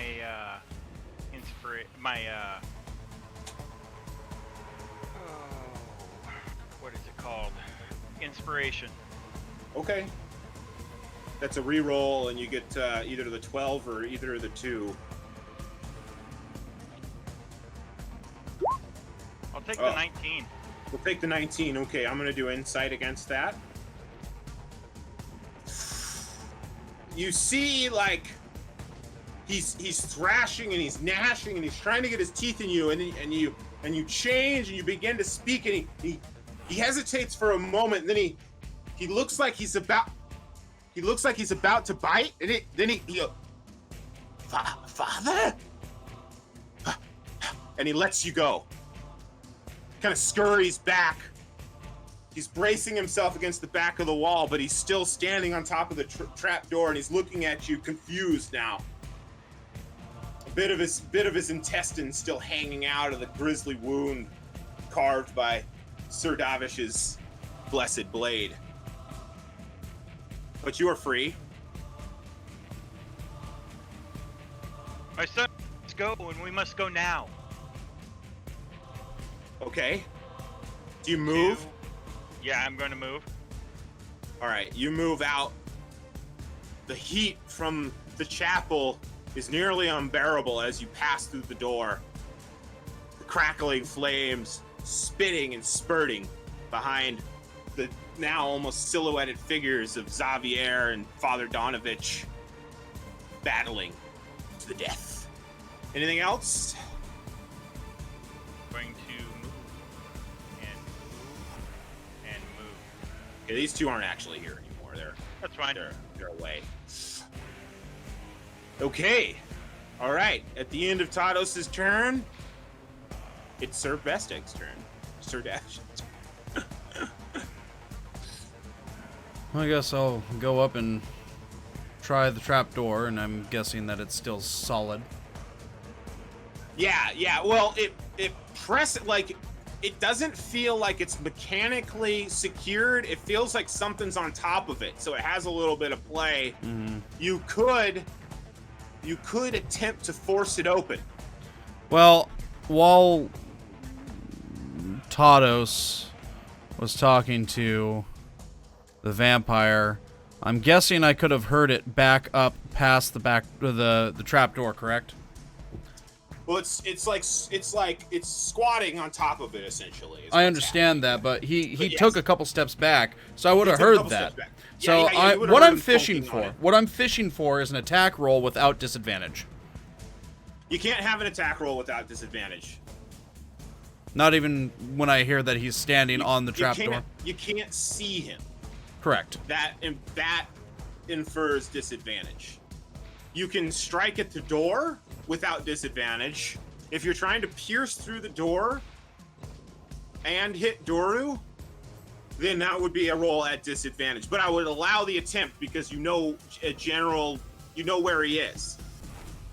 No, I'll just. So the strike at door normally has its own AC and its own HP. I'm willing to forego all that to allow you to attack versus Doru's AC at disadvantage. No, I'll Which just. I think is fair. Or you could attempt to press the door open.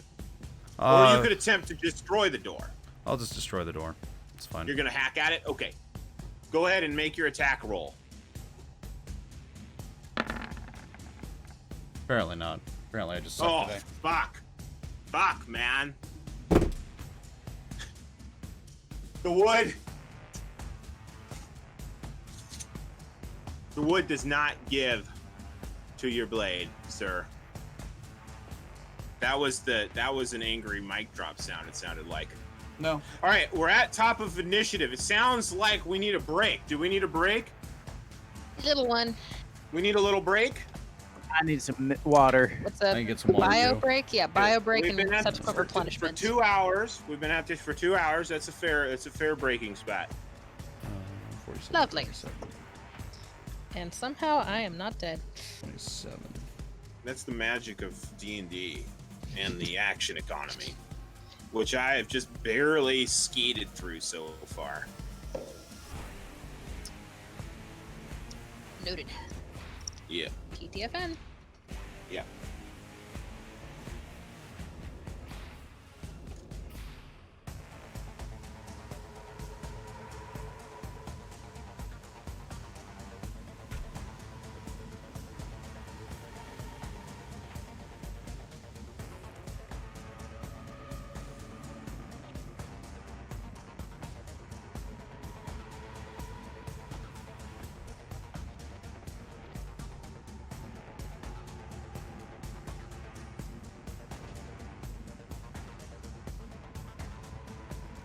This is a tasty little fight.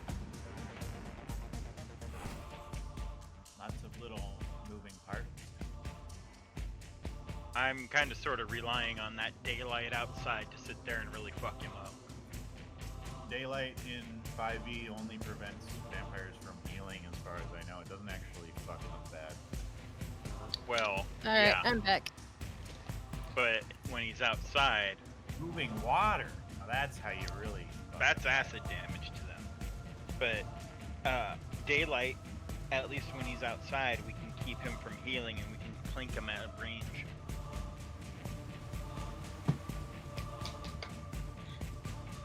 My hope is to get him outside. That way he can't regen. Ooh.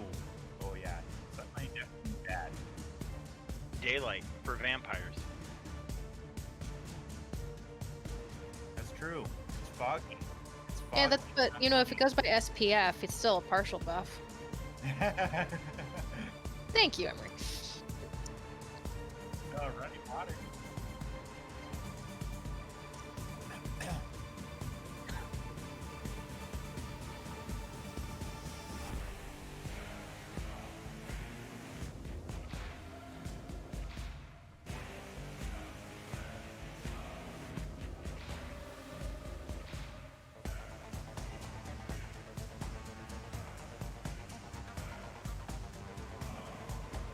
Perhaps.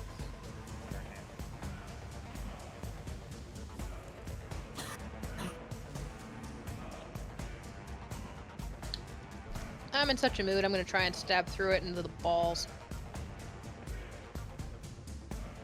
Sure. That, right? It's a group of guys I'm talking to. What do you mean? I thought that'd go over better. Oh, I said sure. Do it. Okay. At this point, who the hell knows what'll work? What else could happen to Klug, right? She said.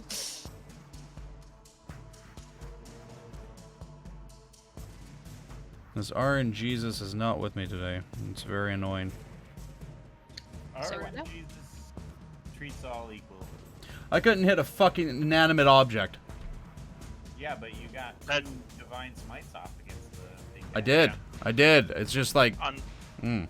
on the bright side, you may not have been able to break an inanimate object, but you didn't kill another player in the party either. Correct. It's true. It's true. You didn't score a kill. Or a knockdown. Blood. I'm digging this music for the background, though. Yeah, it's good. Yeah.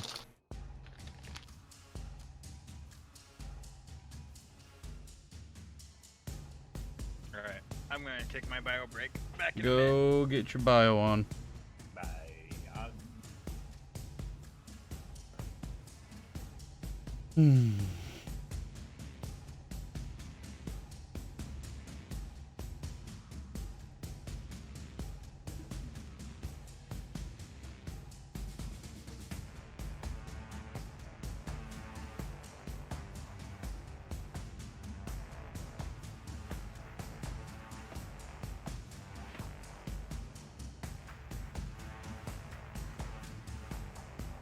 XCOM Chimera Squad.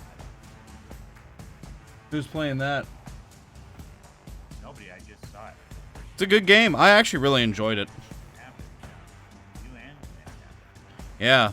Yeah, Chimera Squad. So, have you played one have you played the enemy with enemy unknown and number 2?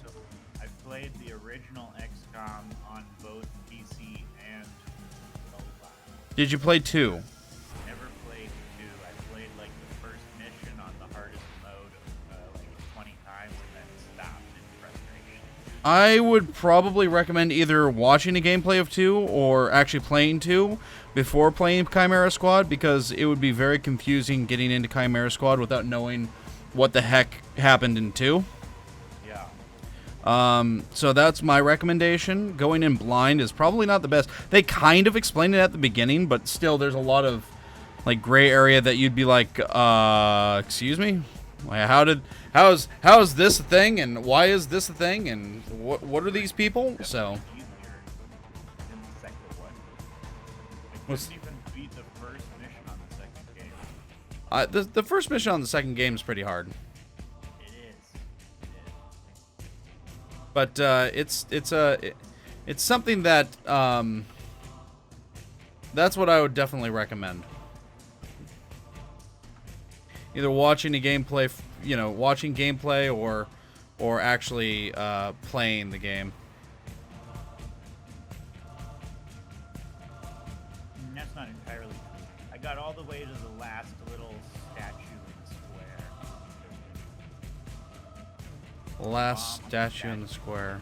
Yeah, the bomb planted on the statue in that square. Yeah. That's in the first act. Yeah, it's in the first act. Prologue. That's like prologue. That's how far I got it. It stopped me in my tracks. I couldn't beat it. What's that? Couldn't beat it. I beat it, and I'm notoriously bad at some of those types of games. You can definitely do it. I wouldn't go into it your first time with full difficulty. I would probably go in, half cocked. Oh, I love going first time full difficulty. Yeah, that makes me not play games ever again. It teaches you what the developers envision for their game. How hard did they intend this to be? What's that? I like it because it gives you a little taste of some of the more extreme mechanics that they might have disabled in the future.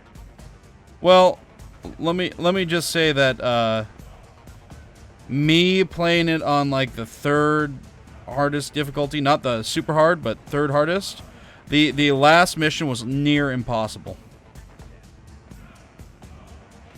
Like I don't think I would have been able to successfully navigate that last mission.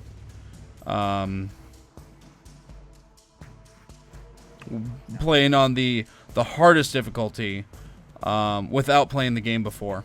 You know what I'm saying? Yeah, I figured my expertise from the first game would like carry over, but No, they changed a lot of those dynamics, so it's yeah. But I think they changed them for the. It's hard to say because I really like the first game, but the second game has a lot of things that really add to it. different upgrades to consider. Right.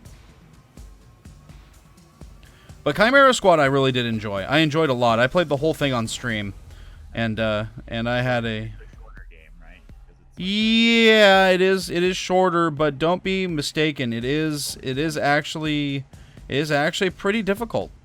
yeah, I'm sure. Yeah. If you ever played I think Nick suggested it to me. It was Phantom Doctrine. No. It plays a lot like Phantom Doctrine. Yeah. I played a lot of games, but not that one. Phantom Doctrine I really do enjoy. I need to play that game more. $1. This is an interesting game. Which one? Phantom Drop. Yeah. It's it plays like XCOM except it's kind of like Cold War-ish.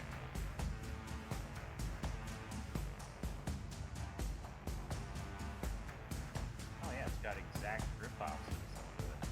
Yeah. Very cool. Those are a couple games for you to check out, but definitely either watch a playthrough or play through the second game. Do you actually get the story, or It's the story aspect that you'll be missing. You know, the story. This. synopsis? What's that? I'm sure there's a synopsis somewhere. Yeah.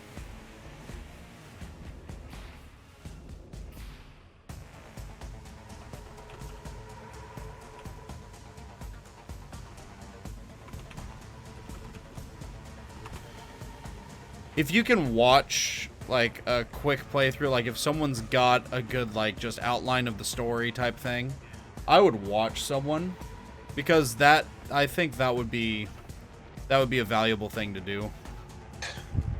I actually really enjoyed playing that game. I really did. Which one? We're talking about Chimera Squad and XCOM 2. Oh yeah, Chimera Squad was. I liked XCOM 2. Yeah, I did too. I was talking to him about if you're going to play Chimera Squad, at least watch a walkthrough of XCOM 2 if you're not going to play it. Yeah, the problem for me with Chimera Squad is it got too samey.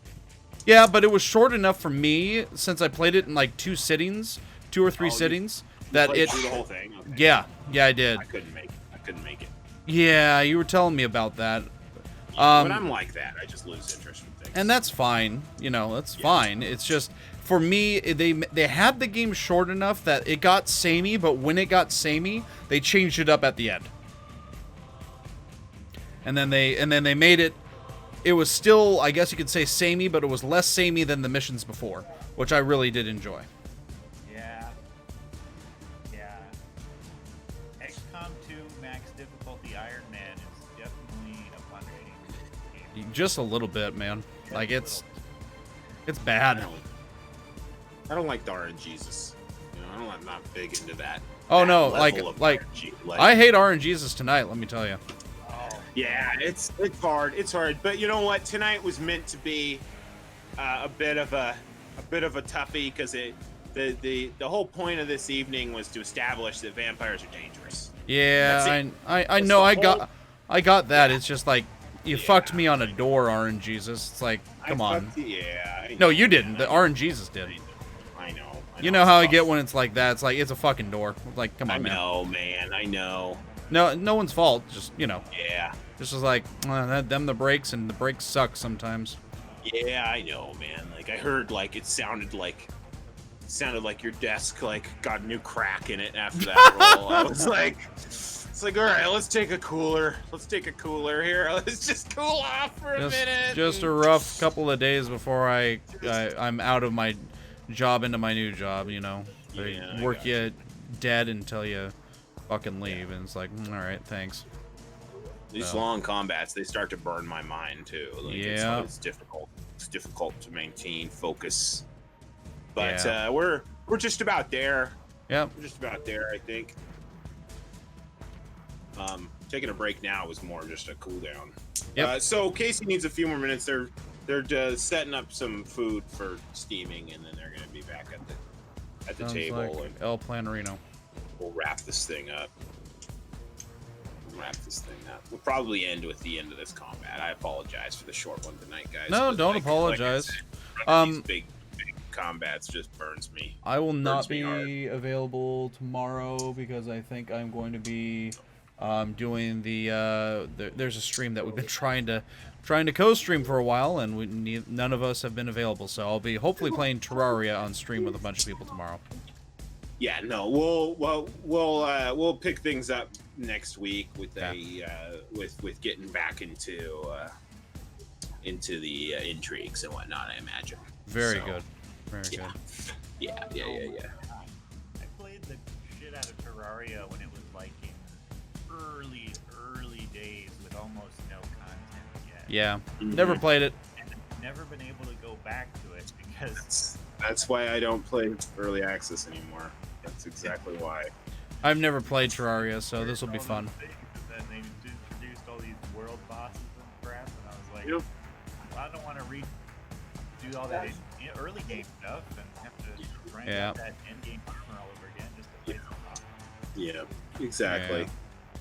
It's sad. It's sad how that happens. That's why I stopped playing early access. Yeah, that's exactly why. Because I want to play a full game or no game at all. That's my new mythos. That's fair. Better to experience the tighter package. All right, they're heading back out to rejoin me- us, so we'll be pulling this back I together was just here. fixing my momentarily. AFK farm, so. Yeah, you're fine, guys. We're just. This was a rough one, man. This was a rough one. We had a lot of misses tonight. I've been feeling But- pretty good for all. Yeah, well, you did good. You've had an above average. I mean, you've hit everything you've rolled basically. That's So true. I've not missed anything. Well, Yeah. it saved against my big attack that might have killed it. well, yeah. Unfortunately, in order to maintain the sanctity of the encounter and to achieve the vampires are dangerous, I had to adjust its HP to match our increased party size. So for sure, It got And- bloody at one point. After long ago. Yeah, Yeah, I know, yeah. but that was right after it took that Yeah. half damage, so that bloody Yeah. sting could have been a kill, man. Yeah. For a brief time, it Well, was. I only increased the HP by 50% to make the match the 50% increase, and so it's supposed to be a proper fight. It needed to be in order to. And instead of changing the damage numbers, which totally just ran you guys out of the room last time I did that. Yep.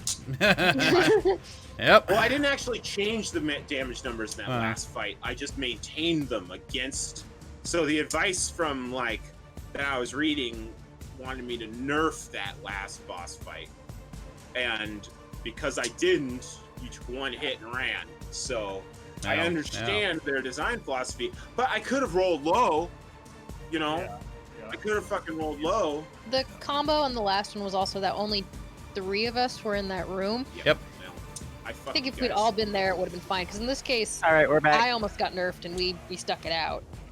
Yeah, you guys are doing good. You guys are doing fine. I don't think you're in the danger of this fight is failing to destroy Doru. It's Yep. not party light, I know. unless you get trapped down in here and the fire fucking gets you. But we'll see. I don't think that's gonna happen. It is fucking going nuts up there, though. The whole place is starting to fall down on itself. All right, let's do roll call. Here. Okay, Em, I just heard you. Wes, I just heard you. Kirk. Yeah. Okay, and then I just heard Casey and James chiming in there. Okay. Here. All right. Back into the turn order. Klug, it's your turn, madame. All right. Well, nowhere to go but up, right? Yeah. Yeah, and you just watch Sir Best Egg do his best egg at getting through that door with a sword, and that didn't seem to work. All right, so I'm going to. Let's see. I am to take a stab through the door, Okay. and then I'm going to use Action Surge and do it again. All right. So, are you attempting to break the door free, or are you attempting to strike out at the adversary that you assume is above because you heard him? You can still hear thumping. Yeah, you heard him thump just a moment ago. So you know something's up there. You don't know if it's a thing necessarily. Like, you don't know what's up there, but you know something's on top. But so what's the choice? Attack whatever's above the door, or attack the door itself? I'm gonna start with just trying to go through it with the sword. Okay. And if I don't get like resistance from a creature or fail, I'll go for like a just All right. strength, try and shove it. Attempt to attack whatever is on the other side of the door will incur disadvantage on your roll. Go ahead Okay. and roll for me, please. Oh shit! Sorry about that, guys. Just dropped something heavy. Oh! 19 hits. And I did have the crit from the Hexblade's curse. Yeah. It's only 19 on on a 19 on the die. Yeah, so None you of them are actually die. That's a rolled, weapon, what right? you rolled is a 15 on that second one, but it plays. It's successful. You're gonna Cool. draw blood with that silvered sword. Go ahead and roll damage. Yay! Nice. 8 plus 4. Oh, that's the crit damage, and so I'm just gonna take the 8, which is fucking Yeah. solid hit. Fortunately, he's gonna take half damage, even though it's silvered. But you shouldn't know that. But I guess True Strike would have gotten you that as well.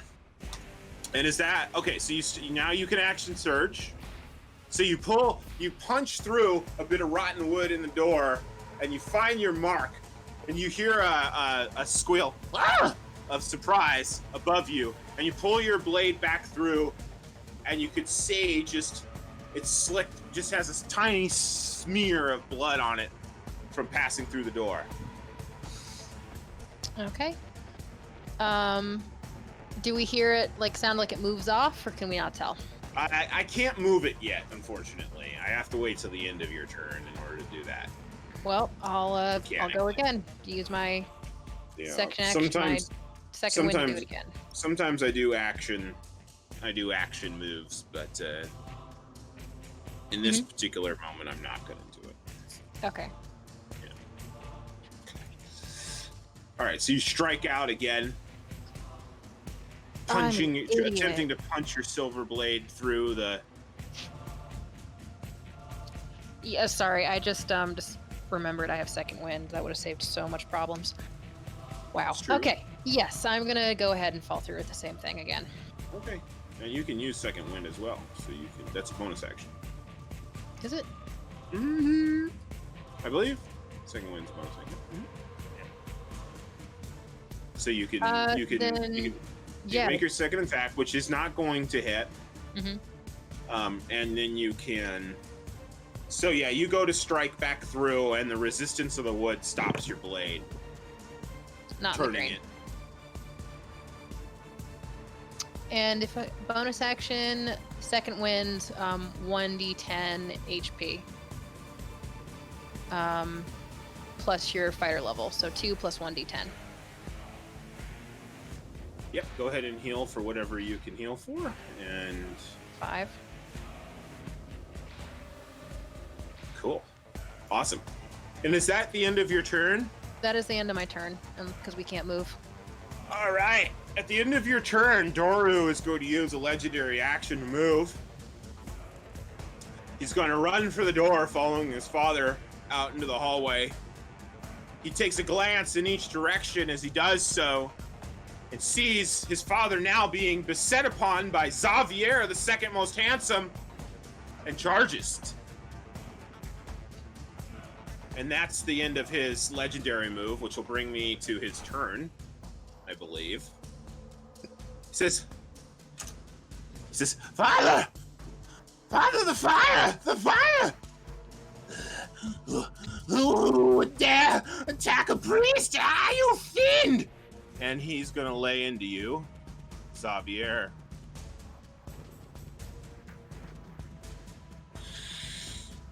Here it is. God damn, man, I'm just critting left and right tonight.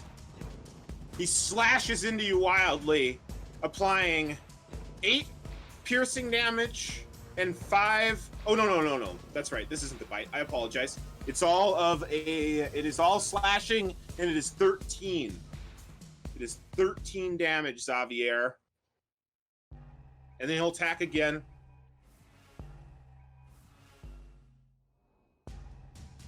.22 hits. He will grapple you, pulling you away from his father, and then bite. So no damage on the second. He's going to use the grapple instead of applying the damage. And here comes the bite. Oof. God damn, boy. All right. So 7 damage from the bite, plus 10 necrotic. Ugh, 17. Which will drop you.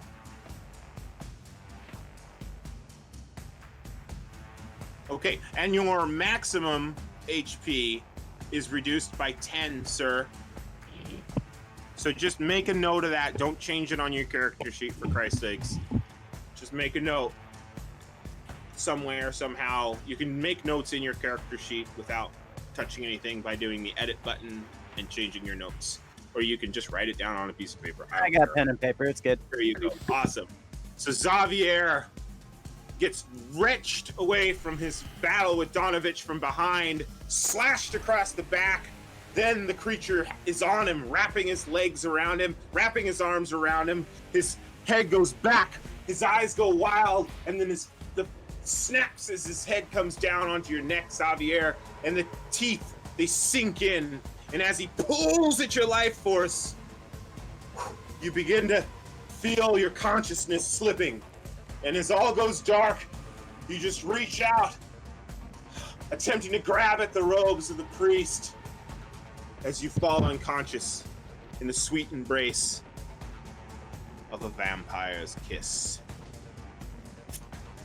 And that will end Doru's turn. All right, turn order. All cure. You're up. So you would all have just heard like the quick, loud footsteps of something frantically running out of the room just above you. You can also see that the trapdoor jumps a bit as it's relieved of its weight. I'm sure I won't miss this time. Wait. I think the vampire is gone. Oh, perhaps we should check. Come help me with this door. And I'll move up and try to lift it. Yeah, the door opens freely now. No weight being upon its top any longer. It's 5 feet of movement to move up the ladder and into the next square. Alrighty, well, it looks And like if you'd I moved 5, 10, and then up is 15 into the new zone. I'll move you. And you'll just have to, you'll see that you're on the left side of the screen now. I believe by function of Blade Song, I'm currently no longer utilizing.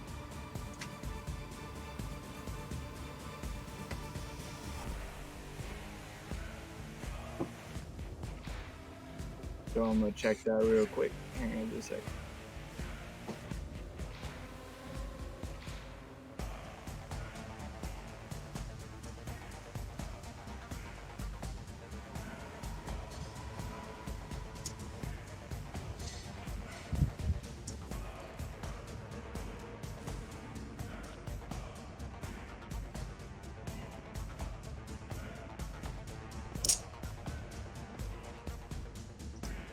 Huh, it lasts for 1 minute. I don't think we've been through, what would that be, 10 cycles?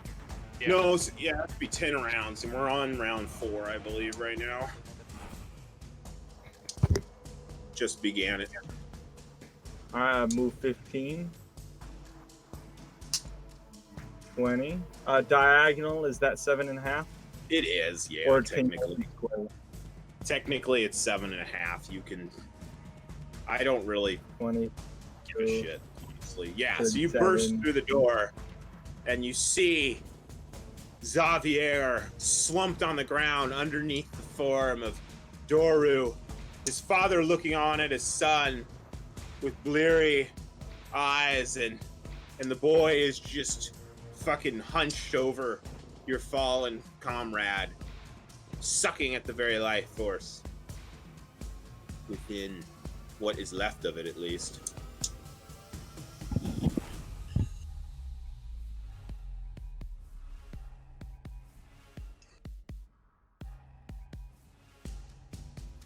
All right.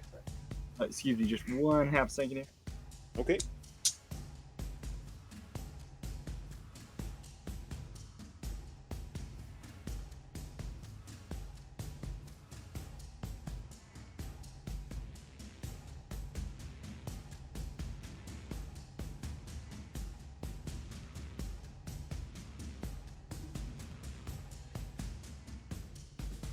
Yes, come, fire, come!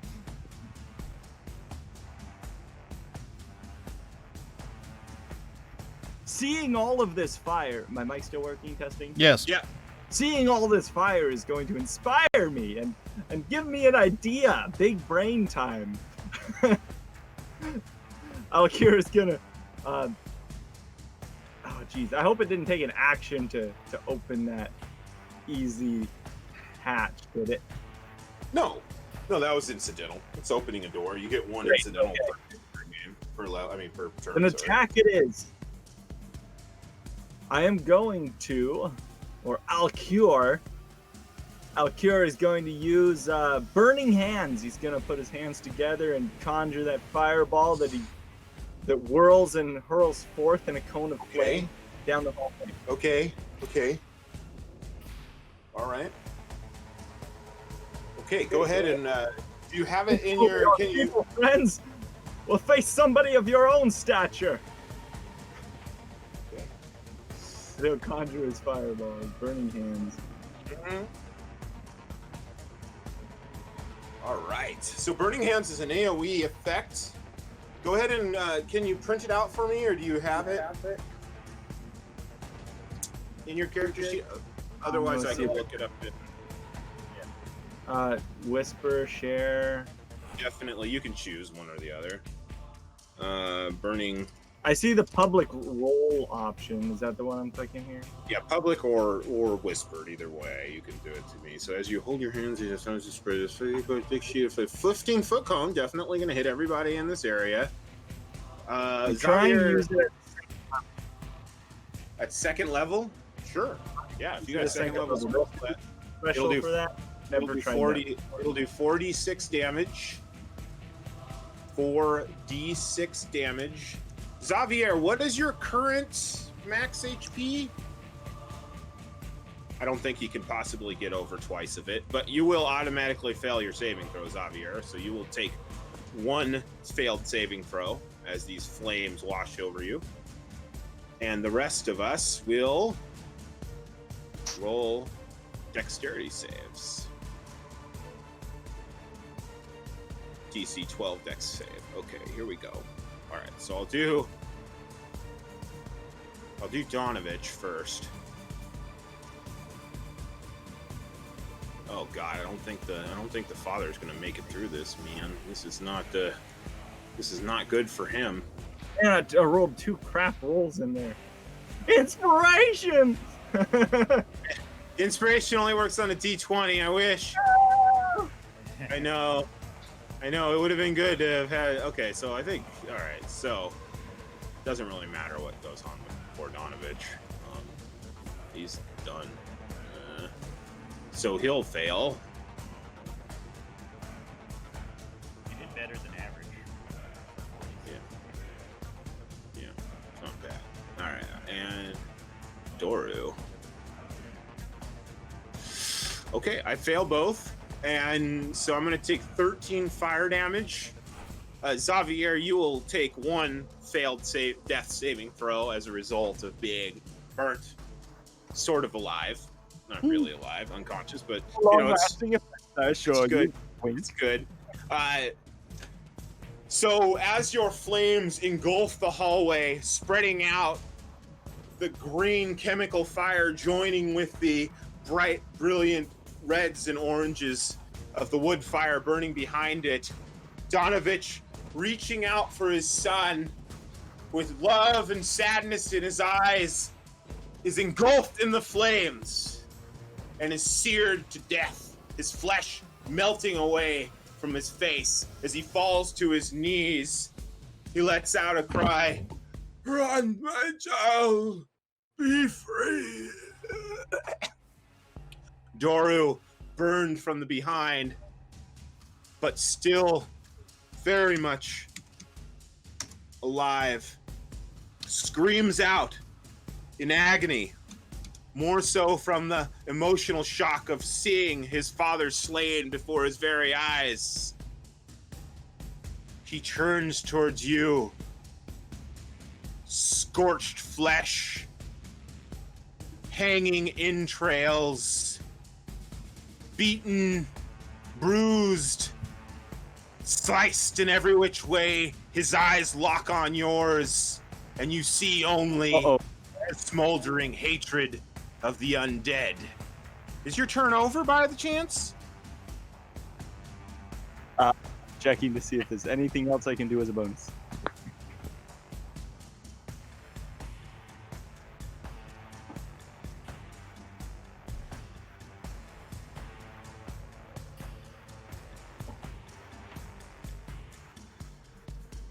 No, Mama. No.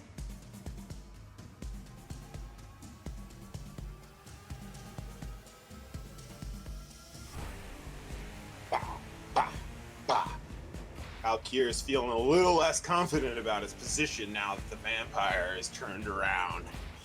Oh man, shoot, I can't freaking find Now that. you know how it feels.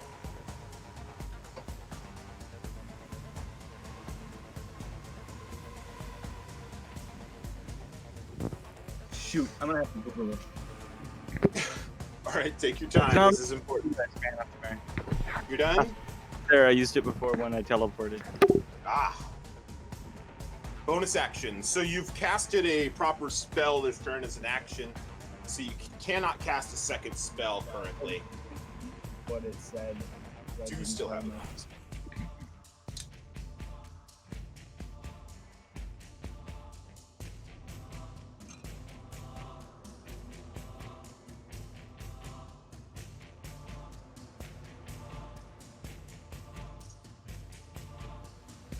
Anyways, so you say I can't do it anyways. But you can't cast another spell this turn because you've used a non-cantrip incantation as your action.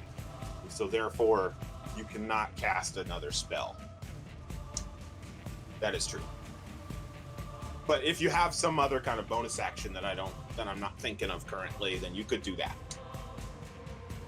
I don't really know all your kits by heart, so a non-spell one.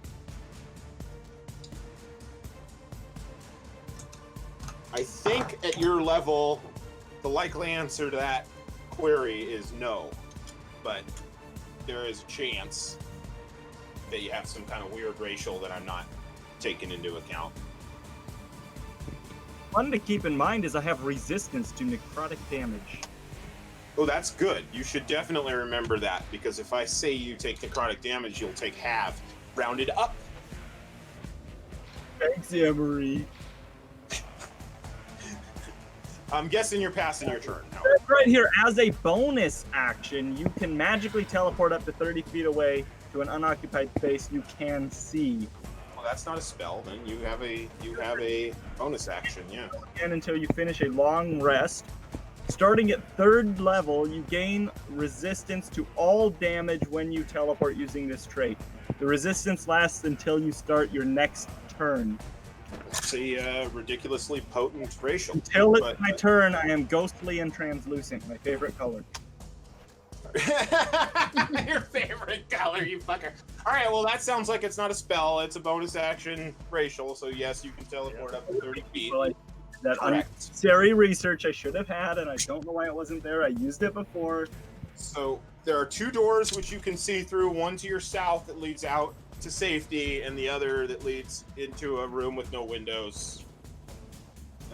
It's up to you which way. Oh, I mean, you can also teleport into the fire, but if you enter the chapel at any point now, it's too hot, and you will take damage. See, I'm 37. I got like 3 steps. Darn it, anyhow. So I can go 40 plus a diagonal. No, I can't. Half a So diagonal. no, it's a magical ability. It has a range of 30 feet, period. I was checking my remaining movement ability. Oh, your actual movement? Yeah. I think I'm totally up. You might have some movement speed left as well. 20, 25, 30. As I evaporate almost and teleport for 30 feet, I will escape the building, heading out to the courtyard. Okay. Okay. Used all of my movement there.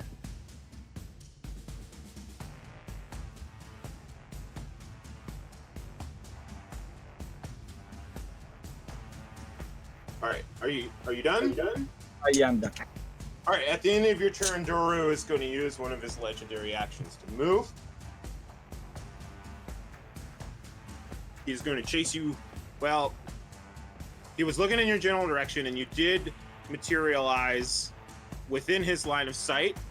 So he is going to move for you. And he is going to move 5, 10, 15, 20, 25, 30 feet, leaving Tados's range of influence in his last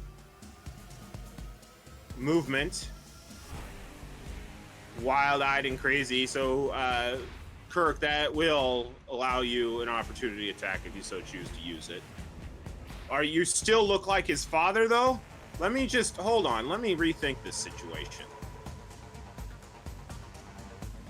All right, hold on. Okay, so he's gonna make it out. All right. Now he's gonna see his father alive, and he's gonna make a wisdom. He's gonna make a wisdom saving throw because he's confused.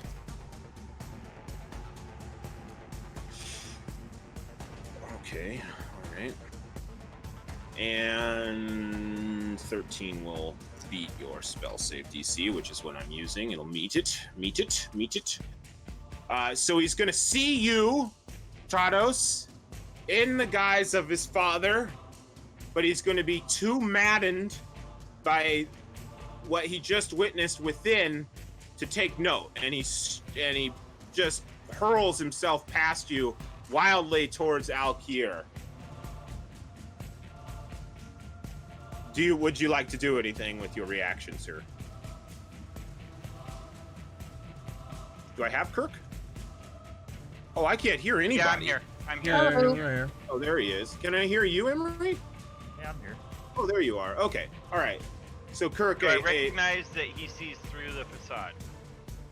he just doesn't seem to notice, doesn't seem to care. He seems far too... So, I mean, he looks at you, and then he barrels past you as if not seeing, or as if not interested in you. That's what he does.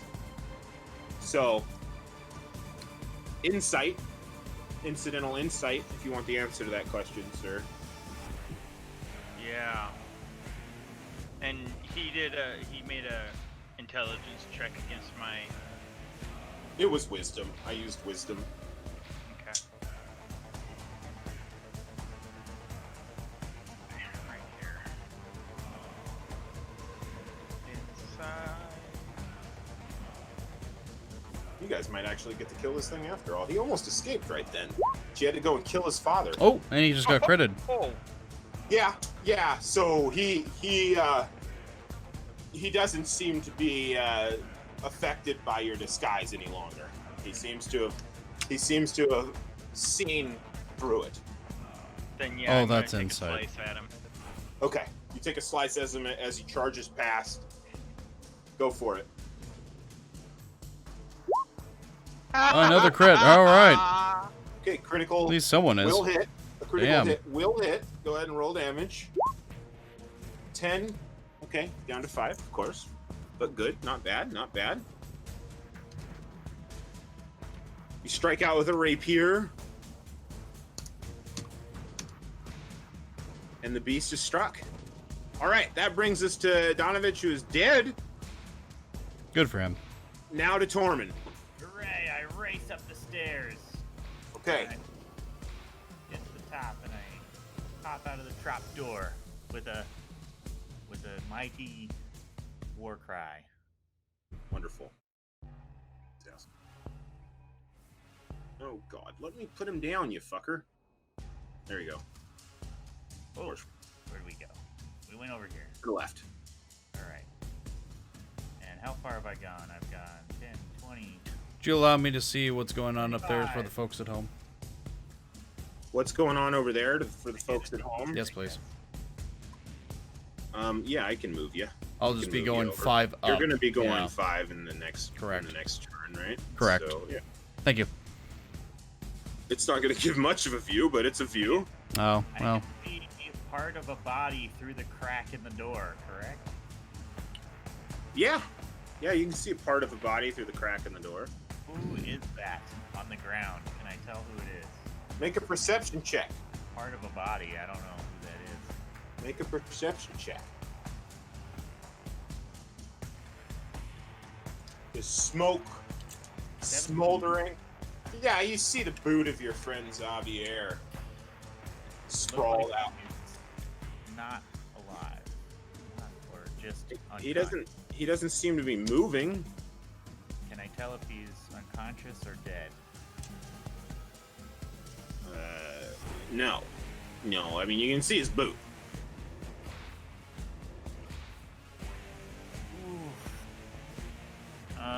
Righty. There is a fire bearing down on him, so if he Well- isn't dead now, he's With a gonna be. slight hope that perhaps he might not yet be dead, I'm going to use Healing Word. He gets to his feet with 4 hit points, which is right now. What a coinky-ding. So Xavier, put yourself at 4 HP. And before the end of my turn, I'm going to ready an action. 4 HP, Xavier, not 3. You don't go into negatives in this game. I'm going to ready an action that should I see the fire spreading to cut off my vision of that gap in the hallway, that I will cast Create Water on Okay. that spot to destroy try to prevent it. Okay. Okay. Okay. Cool. So Xavier, man, like you return to consciousness a few moments before you manage to open your eyes. You feel as though you haven't slept in weeks. You're drained, your body aches, and you could feel this just incredible heat pushing in on you. You open your eyes and you see the flames bearing down on you. You have mere moments to retreat before you are engulfed. Your clothing has begun to smolder. Your hair is half burnt away. What do you do, sir? It's your turn. Xavier is seeing this natural need to preserve what air he has left, running away from the fire, doing a front flip off the front steps.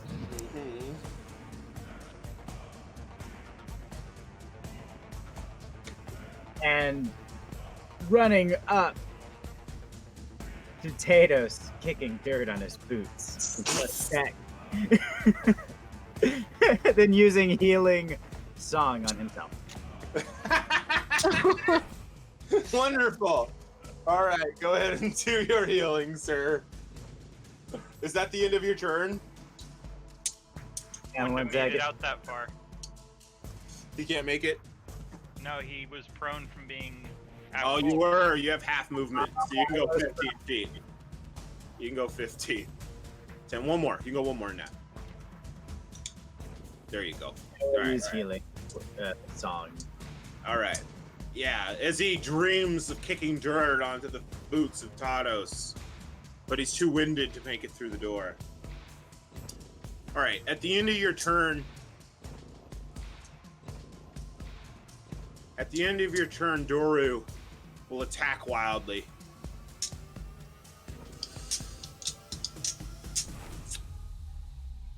Here he goes.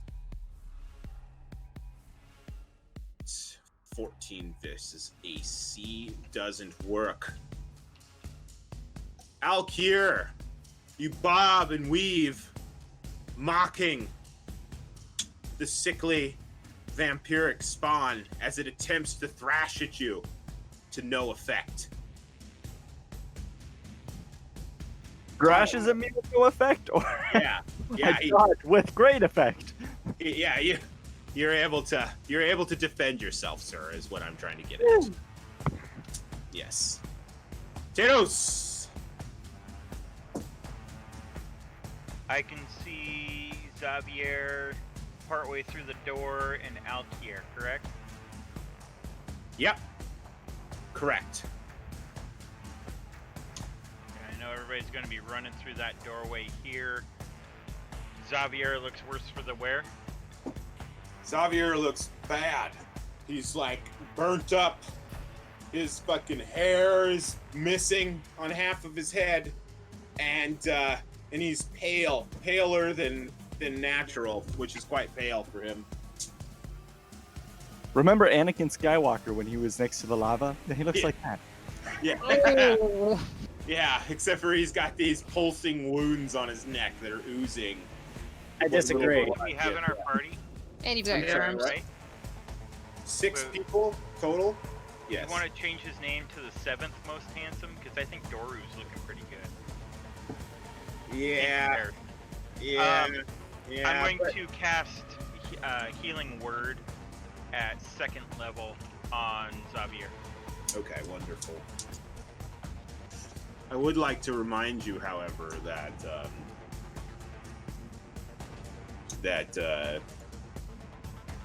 you currently look like that. Yeah. Yeah. It's a little bit of a toss-up, between half-burnt Xavier and Donavich, really. Nah, still looks better. Okay, well, that's better. Okay, all right, I'll take Still your looks word better. for it. All Well, right, if how we're much? comparing Anakin to Donavich, I mean. Alright, How much, and 2nd level, so it's a 2d4 plus 3. It's 10 healing for Xavier. Okay. 10 healing for Xavier. And since I know Doru is no longer affected by it, I'm going to drop my disguise self. Okay. Because I don't want the rest of these guys coming through the door and fucking going after me. Sorry about that, guys. I did it again. I'm gonna put those away. Okay, yeah. So you drop the disguise self. Yep. Making it clear that you are no longer Donavich, because he's now consumed in flame. And that's the end of your turn. Action. So let's see, I moved 10, 15.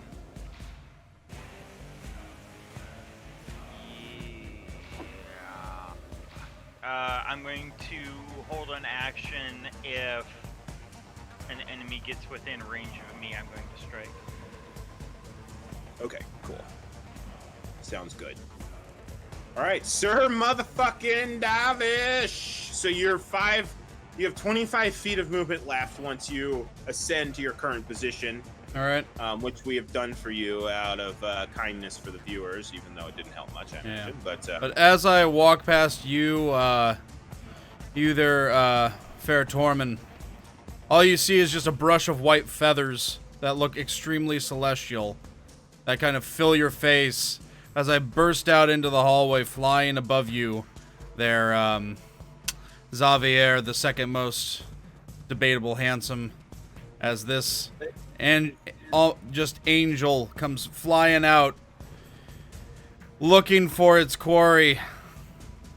Do any of your feathers get knocked loose? They are celestially intact, and if there are any flames that would lick at them, they would almost dissipate the flames as though they would not be affected by such mortal coil. The flames do indeed. So I go 5, Triggering my reaction. 10, 15, 20. Yeah, let's just let him have his turn, and then we'll do Yeah, it. sounds good. So 25 and 30. Now, does the wings increase your movement speed at all, or? No. So the wings just allow me to fly. Flying speed of 30 feet. Okay, that's still good. So, and I deal radiant celestial damage now. So, as I see our poor vampire here, I will say, you cannot escape what is coming for you, and I'll throw my hand axe on him. Okay, throw the hand axe, sir. Now, what's your race again, Asmar? Aesmar, yes. Ismar? Okay, Yeah. cool. I'm just curious about how the I'm rereading it just to make sure. Oh no, I'm sorry. This takes my action, so I cannot throw my hand axe, unfortunately. yeah, but you get your wings and you can fly. Yep. So I'm You're flying really above. awesome, man. Yeah, You I'm look flying really above good.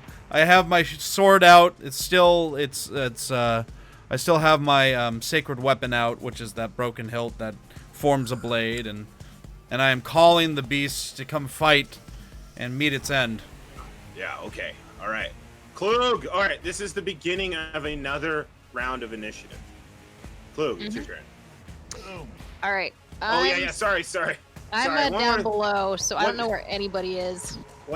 One second. We do have a reaction going off prior to your turn. I apologize, Klug. We'll get right back to you. Create water. 10 gallons. Of water crash into the hallway as the fire attempts to spread, And it pushes it back and it pushes it back. and obscures the entire area in steam. All right, Klug, now you're up. All right. Fantastic. I'm still in the basement, so I only roughly know what's happening. So Yeah. first action movement is to get out of there. Okay, that'll be 5 feet of your movement. I'll move you over. You're going to want to look to your left. Screen left or character left? Screen left. I'll give you a little ping. All right. I will move my left. Okay. 10. I've only got a little slit of light. So you can 15. see the floor and the steam. Right. Yeah, there's big fires coming from outside the door area. Once you clear that door, you'll be able to see plenty because these Where's fires. the door? Just Right keep there. going left. There's the door right there.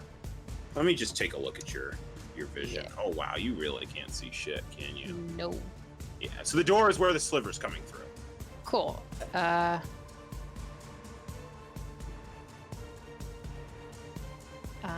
Let me take it. Yeah, please do. There you go. That'd be so let's see, 20 to get there. Mm-hmm. That'll leave you 10 more feet of movement. All right. So immediately, what am I seeing?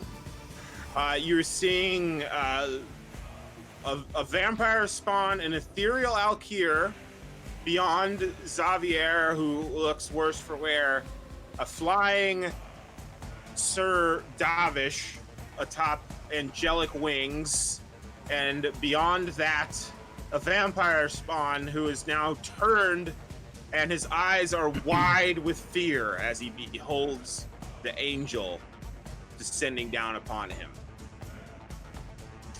All right. I'm gonna finish my moves to get the heck out of the burning building. Okay. 25, 30. So I'm next to Step Sir out onto the Davish. patio. Yeah, the steeple, the bell crashes down through the steeple, and with a resounding just ring from behind you. Boom! The whole steeple falls down and collapses into the main chapel just as you're exiting the building, pushing forth a gout of steam, dusts, and debris. I feel like I should have gone back for Xavier. Oh, he's right there. Wait. He's right in front of you. He's right next to you, yeah. Oh, so you're good. I don't need to go back and pull you out. I'm good. He's fine. Xavier never needs help. The only slow one is the dwarf. I look Xavier up and down and go, I'll cut your hair short tonight if you cut mine. So you still have an action and a bonus action and a All target. right. Action, bonus action, target. There's a target. There's a bonus action and an action. I believe you use crossbows, so you do have the range, All right. if you so choose. So I'd load and fire. Okay.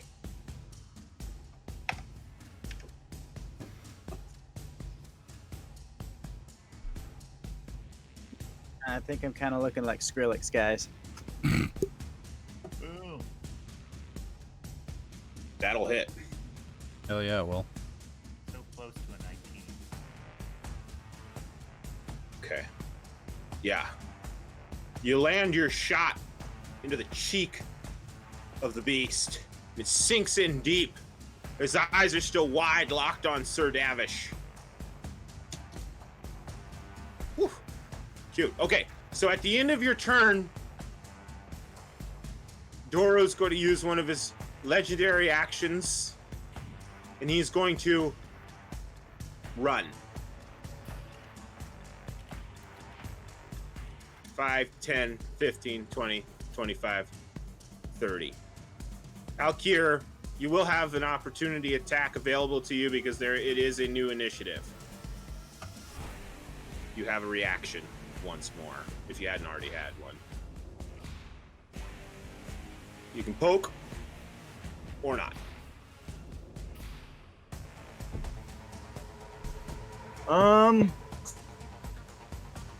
Go for it, man. Kill this thing.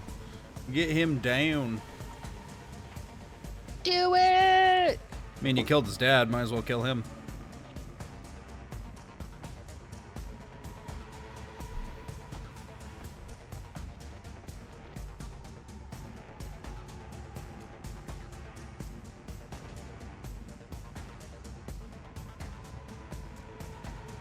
So I'm going to utilize a bonus action here.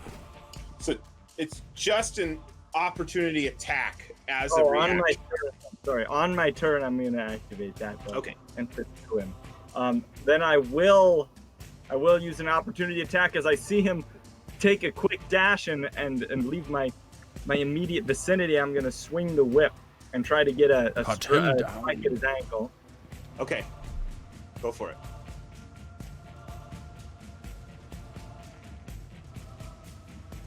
If you crit, I'll give you the grapple for free. Yay! Good luck. Otherwise, he's gone.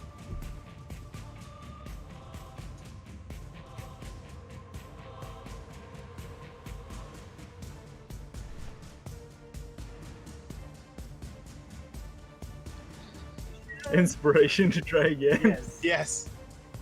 Go for it. All right, inspiration. Try again. All right, you saved it for a reason. This is it. Please tell me my life was worth it. Nah, it was only a minor inconvenience for you, really. More of an insult than anything. Fair enough.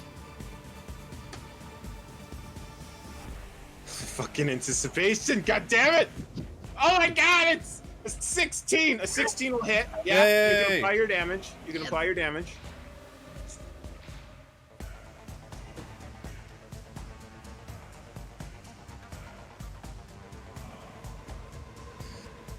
Okay, awesome. You strike out. You land the final blow against the creature before he retreats into the mists. No opportunity to pursue. No, he can outrun you. He can outrun everybody. He's got a total of 120 movement per turn. So He That does even at my incredible pace that boggles everybody's mind. yeah. It's still faster and makes me look like a slut. As the party bursts For forward, theatrics, though, I still pursue him. yeah. I'm sure everybody will pursue him. Wait, do you have a spell that reaches 40 feet? You all can unload all of whatever range spells you have for 2 rounds worth before he'll disappear into the fog. And if you can do enough damage to take him down in that time, then we'll do the kill. Otherwise, there's no way for you to catch him, and it is foggy, so he's going to be into heavy obscuration very quick. And 2 turns is actually quite generous. That's very generous. Very generous. So we're gonna come out. Half. Yeah, you'll be able to fire twice. I know you will because you have firebolt, and that you can fire twice for sure. I Klug could have done that. can use her crossbow. So what we're just gonna do real quick is we're gonna go into a little quick time event here, where y'all run out of the church. You see the creature running. He's running for the fog. He's on all 4s. He's going as fast as he can. As you all exit the church, running forth, it begins to crumble and fall down. The fucking flames bursting up and engulfing the whole thing. You see the town is mustering. They're coming up with buckets, but they all stopped short as the whole church is just engulfed in flame. And then the chase is on as you attempt to catch the vampire spawn before it slips your grasp. So anybody with any kind of ranged attacks that can reach out to, so he's going to get 60 feet out from where he is right now. Okay. So it'll be 90 feet plus. That's your range. You need 90 feet or more, and you can fire twice. Anybody who wants to has that criteria. I have one question. Yes. Can we do supporting spells instead of firing? You can do whatever you want. Yep. Okay, thank you. You can do whatever you want, and we'll just do it. I guess we'll stay in initiative just to make it clean. Okay. So, and I'll just give, since Klug just went, we'll give Alkir first go. So Alkir, as the beast attempts to escape, how do you handle yourself? I'm going to conjure a fireball and try to do a concise strike. Hurl a fireball. You know, it's sniper's precision this time. Okay.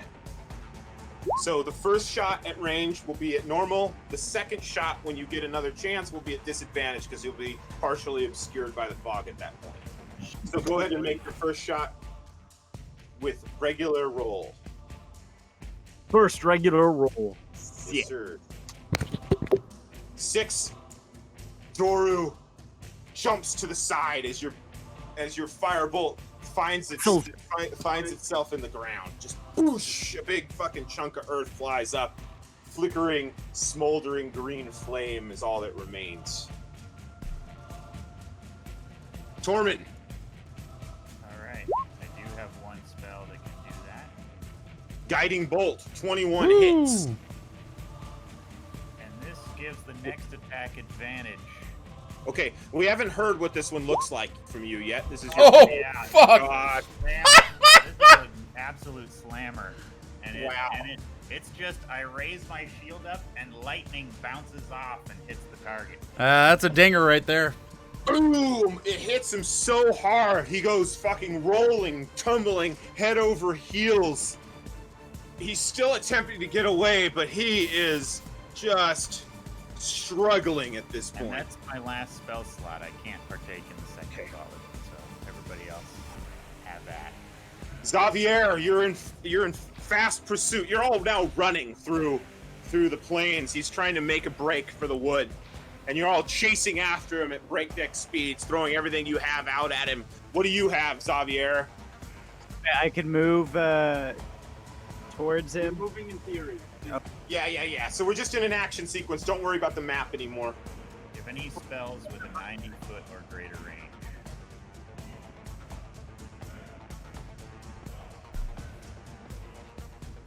You can also give any of your buffing spells to your allies. We lost our turn order, by the way. It's still here. I'll pull it back up for you. All right, thank Did you. it come back? No. Yeah. No. It's not back? No. What the fuck? I still see it. Could it be 60 or greater for one attack? Whatever. I'll take you guys back to the church. My apologies. Sorry. Can you see it now? Yes. Yes. Okay. I didn't realize that it bound that to that. So Xavier, do you have any bardic inspirations or do you have any ranged abilities? I was asking. Clarification on the range. We heard 90 plus attacks twice. What attacks once? So he's going to be 90 feet away in the first round, and then he's going to keep going at that essential speed, but you all are running after him. So you'll have a 90-foot range. You have to have a 90-foot or plus range in the first round, and then he'll beat you by another 60 feet, so it'll go up to 150 for the second shot. That's essentially how it'll work. Because he's gonna be dashing and using both legendary actions to run. It's just so you're just chasing him down, trying to get him before he hits the woods. Right now, you have to have a range of 90, Xavier.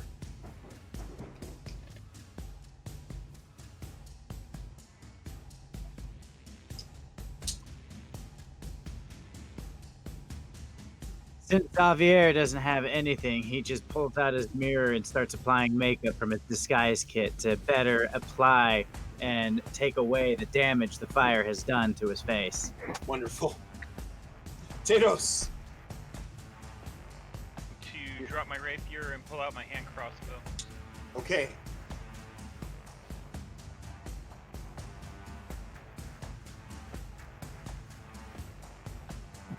Heroism on myself.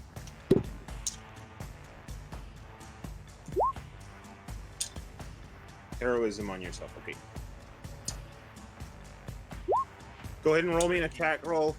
13 to hit is going to miss. And you said roll. 150. Are we doing 90 for both, or?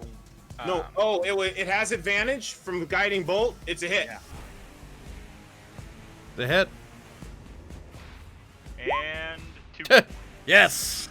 Down to 1. Okay. So So I Sir got, Bethbeg, you're So- do I flying. get the 2 shots on that, or just the 1? It'll come back around. We're gonna do Oh, one okay. each, and then it'll come back around. We'll do one more turn of initiative after this. I was It's coming going. up quick. I was going to ask, does my flying make me any closer to the quarry, or is he still 90 feet away? He's still 90 feet away because you only have 30 feet of movement. It's still the same, Okay. and I'm being generous actually here. So it's Very, very good. All right. So who has ranged attacks that can hit that? I'm assuming Alkier can. Tormund, you said you can't. Tados, I'm guessing you can. And I can. Klug. All right. So I'm going The only to. thing I've got is my bow. My crossbow. I'm gonna use Bless. You get to roll a D4 onto any attacks that you three are going to make. So Sir Besteg flies above, seeing the beast, seeing the tree line. He sees that you only have 1 shot left at this, and he blesses you in your endeavor. Is that up to 3 creatures? I'm guessing you're doing Klug, Alkier, and the third. Is going to be Tados. Okay, gotcha. Because as far as I understand, no one else has range that far Correct. available. You see So 2 of them. You see your fire mage who's just flicking fire off of his hand guns, and then you've got 2 guys with 2 folks with crossbows. all right. All right. Sweet. Klug. Now, Yep. he has entered into the fog at this point. You roll with disadvantage. All right. Do I get 1 shot or 2? You get 1. This is your final chance. Final shot. You get a D4 I plus mean- your roll. Does she I get mean- her double shot though? From You get whatever you got. You get whatever Yeah. you got. But you get a So- D4 to plus. fire twice with, Yeah. with your bonus action. Yeah. Yep. You can fire twice. Throw your short sword into the earth. Take up firing position. Fire, run, fire. All right. I throw the short sword aside. I drop to 1 knee. Take a breath. I let it out. I fire. Oof. Goes wide. I doubt Take a D4 bonus will do action. anything. Yeah. Oh, you Deep get. breath. Yeah, I mean, D4 ain't gonna get you there. I would Let it save go it for your out second again. one. Yeah. Fire. 13. Oh, man. Let me see if D4 can get you there. D4 can't get you there. Those both are gonna miss. All right. You both Did everything whistled I through the could. wind. Yes, I gotcha. Alkier, the final real shot at this. Let's see if he succeeds. Although it is possible that Tatos could. It is possible. So Xavier is trying to remind Tatos, Klug that she had bardic inspiration. Oh. Oh, yeah, Bardic Oh. Inspiration. Roll Whoa. both of those. Yeah. So now you get to roll. So roll a D4 and a D6. Hell yeah. See Add what you both can do. those amounts together, and we'll see if we could turn that miss into a Yep. hit. Let's do it. Klug doesn't remember when this happened, but thinks it was just luck finally showing up a little late to the party. Okay, that's Okay, good. 3's gonna get you to 12. Yeah. And a And D6. then- Yeah. All right. 17 hits. Yeah. So as the crossbow bolt goes wide, a sudden breeze picks up, and it just bends back on over and strikes right between the shoulder blades. Let's see if we can get some damage on this fucker. Roll me your damage, would you? 3 plus 2 from your caster level, right? Is that correct, or is it? I'm 2 fighter, 1 Proficiency. caster. Okay, so Oh. we're down to 3. Okay, not quite, but you're in a good position. You're in a good position to help Alkier here. Oh boy! Here we go, Alkier. All right, Sorry, wait, Alkier. proficiency or caster? Proficiency bonus, and Proficiency I is have 2. yeah, and I have already applied the damage. Okay, got it. You got it. So the chase is on, Alkier. You got this. All right, with his expeditious retreat, he's pulled ahead of the rest of the group in the running by just a couple of feet there, an extra 10 feet. Yeah, And he's going to conjure a final fire bolt, yeah, that'll get you back into non-disadvantaged land. Good luck. Nice. Good job. and he's lunging it. You've got a D4 plus. Good luck. Yep, there it is. Ah! Doesn't need the D4. Roll job. damage. 4 on damage. Roll damage. Come on, come on, come on, come on, come on. Oh! Oh no! Oh no! Oh no! He had 3 HP left. He had No. 3 HP left. Well, we still have Tados, don't we? You still have me to go. No! All right. You fucking with just supernatural speed, Alkier just fucking sprints forward, summoning the green fire that is his signature. He spits it out. It whistles through the mist and finds its target. He stumbles, takes 2 steps forward, and then you see your last shot. Tatos. On my turn. Oh yes, go ahead. Tatos. I'm gonna give Tatos my inspiration that I have left over. Okay. Is that legal? I think so. I don't know. You can gift. There is no inspiration trading in this game, sir. Oh, I thought you could gift inspiration. I'll allow it. There you go. There you go. It was his birthday inspiration, so. There it is. There it is. There it is. It's been allowed. I think I can. All right, Tatos, man. It's There it now is. or never, bro. Was this all for naught, or did you succeed in slaying the vampire? I mean, I have a hand axe as well, so. Before I take my final shot, I'm going to twing the string on the hand crossbow to give it a tune and use my bardic inspiration, my last one on myself. Nice. Nice. And Oh! Oh! Get Drive it. fucked! Oh! Kill. It's your kill, Tatos. Just when all was lost, the camera pans in on the fireball, and a bolt flings right through it.